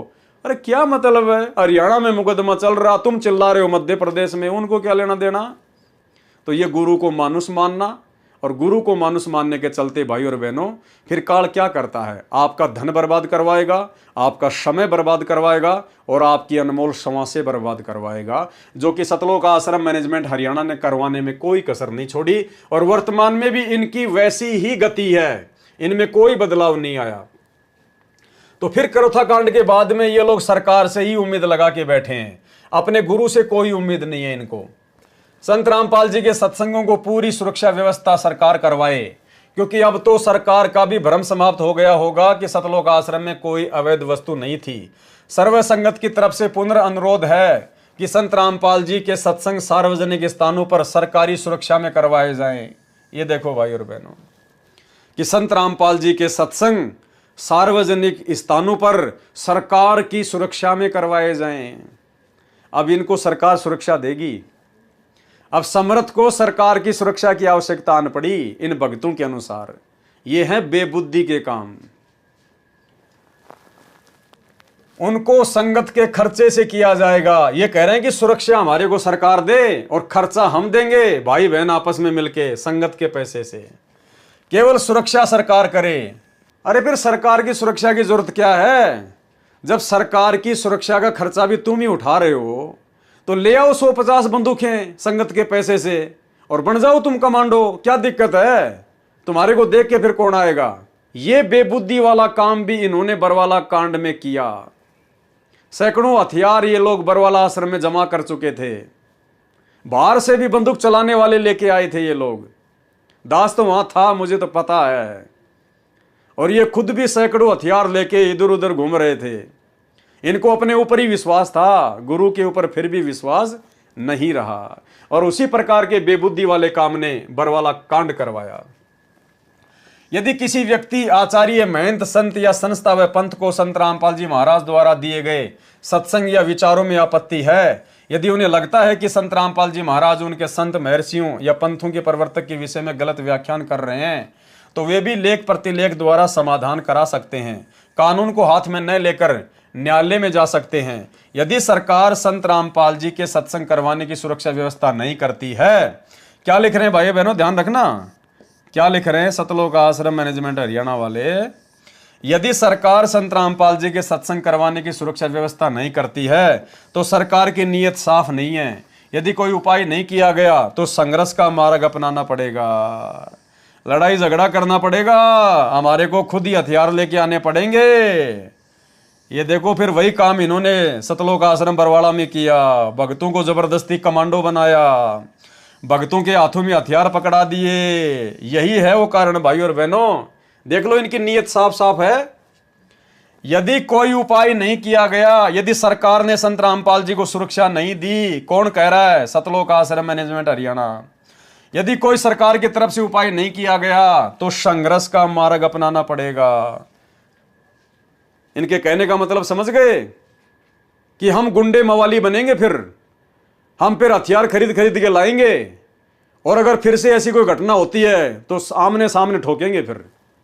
और वो इन्होंने पूरा का पूरा काम बरवाला कांड में कर लिया था भाई और बहनों। पूरा का पूरा षड्यंत्र यही था। आमने सामने होके ठोकने ठुकने का षड्यंत्र था, लेकिन समर्थ धरती पर प्रकट था। ये तो मालिक ने दया बख्शी, वरना 6 नहीं कम से कम 600 लोग मरते, 600 लोग। ये है बेबुद्धि के काम। और ऐसी घटनाएं काल क्यों घटित करवाता है? गुरु को मानुष मानने के चलते उन भक्तों के अंदर कुप्रेरणा करके फिर काल आवश्यकता से अधिक मनमानियां करवाता है। और गुरु कुछ नहीं बोलेगा भाई, ये तो सृष्टि रचना में गुरु ने बता दिया कि भाई मेरा तो काल के साथ एग्रीमेंट है कि परमात्मा आप केवल अपना ज्ञान प्रचार करना, आप जबरदस्ती ना करना। जो आपके ज्ञान को समझ के आपकी भक्ति करे केवल उसी को सतलोक लेके जाना, बाकी मेरा भोजन यहीं छोड़ देना। तो ये भगवान अपने वचन का पक्का है, ये अपना वचन नहीं तोड़ सकता, ये जोर जबरदस्ती नहीं कर सकता। फिर आने वाले समय में जो जैसा करेगा वैसा ही अपना भोगेगा। 8 साल से भगोड़े बन के घूमते रहे संत रामपाल जी के परिवार वाले। फिर कभी संत रामपाल जी का कलियुगी बेटा पकड़ा गया, कभी उनका भाई पकड़ा गया, कभी और भगत पकड़े गए, सब कुछ तितर बितर कर दिया इन्होंने। लेकिन ये समर्थ है, परमात्मा है, बंदी छोड़ है धरती पर, इसलिए इनके बच्चे इनकी समर्थता से फिर वापस जुड़ गए, एक हो गए। अन्यथा भाई और बहनों, संत रामपाल जी के मार्ग का तो नामो निशान भी नहीं मिलता। जिस प्रकार से सतलोक आश्रम मैनेजमेंट हरियाणा ने काल प्रेरित होकर गुरु को मानुष मानकर जो मनमानियां सतलोक आश्रम बरवाला में की थी, जिस कारण से इतना बड़ा कांड हुआ। तो भाई और बहनों, हमने शिक्षा लेनी है, शिक्षा। यदि कोई उपाय नहीं किया गया तो संघर्ष का मार्ग अपनाना पड़ेगा। संघर्ष यानी फिर भाई लड़ाई झगड़े का मार्ग अपनाना पड़ेगा। जैसे को तैसा, ईंट का जवाब पत्थर से देना पड़ेगा। हरियाणा सरकार के मुख्यमंत्री जी बड़े मेहरबान हैं। जो व्यक्ति कानून हाथ में लेकर उपद्रव करते हैं, यदि उनको हानि हो जाती है तो लाखों रुपए की ग्रांट दी जाती है। तो ये है भाई और बहनों, गुरु को मानुष मानने के चलते जो गलतियां काल करवाता है, वो गलतियां और उन गलतियों के परिणाम आप जियों के समक्ष इस पवित्र पुस्तक क्रोथा कांड का रहस्य के अंदर अंकित हैं। सतगुरु रामपाल जी भगवान ने आप और हम सत्सेवकों पर मेहर बख्शी है। परमात्मा ने हमें सद्बुद्धि दी, मालिक ने हमें समय दिया, हमें मौका दिया। आज ये रहस्य, जिन रहस्यों से आज भी 99% संगत अनजान है। क्रोथा कांड क्यों हुआ, असल वजह क्या है, भक्तों ने क्या क्या गलतियां की, ये सारी वजह से, और बरवाला कांड की गलतियां, इन सभी घटनाओं से संत रामपाल जी की 99% संगत बेचारी अनजान है। और इसी अनजानपने का फायदा गुरुदेव का परिवार उठा रहा है, सतलोक आश्रम मैनेजमेंट हरियाणा उठा रहा है। उसी संगत को, बेचारी को धार्मिक धंधे के लिए मोहरा बना लिया। वर्तमान में जगह जगह सतलोक आश्रम खोल दिए गए मनमानी करते हुए, जैसे क्रोथा आश्रम खुलवाया था कभी। तो भाई और बहनों, आगे चल के क्या होगा ये भी आपकी आंखों के सामने है। जब पहली वाली मनमानियों के कारण ऐसा हुआ, तो वर्तमान में जो मनमानियां की जा रही है उनका क्या परिणाम निकलेगा, और क्या परिणाम इस नादान संगत को भुगतना पड़ेगा, और क्या परिणाम गुरुदेव के परिवार को भुगतना पड़ेगा, इस मैनेजमेंट को भुगतना पड़ेगा। खैर, इनके कर्म इनके साथ में है। हमें तो वर्तमान में इन सब चीज़ों को आधार बनाकर स्वयं को इस भक्ति मार्ग पर सावधान करके चलना है।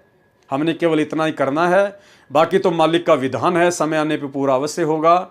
जो जैसा करेगा, जिसकी जैसी करनी है, स्वयं ने ही भरनी है।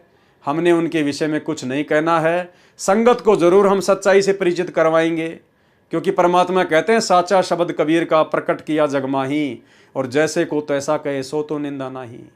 सच को सच कहना, सच्चाई समाज तक पहुंचाना, ये निंदा का काम नहीं, महापरोपकार का काम है। तो भाई और बहनों, हमारी तो विनती है, आप जितने भी भाई बहन इन आश्रमों से जुड़े हुए हैं गुरुदेव भगवान की गैर हाजिरी में, सभी लोग सात संगति के वीडियो देखना शुरू करो। और सात संगति की वीडियो देखने के लिए फेसबुक पर जाइए, सर्च कीजिए पवन दास इज लाइव। अगर समझ सको तो समझ लेना, अपनी भक्ति मर्यादाओं को बचा सको तो बचा लेना। बाकी परमात्मा का काल के साथ एग्रीमेंट है, परमात्मा ज़बरदस्ती नहीं करेगा।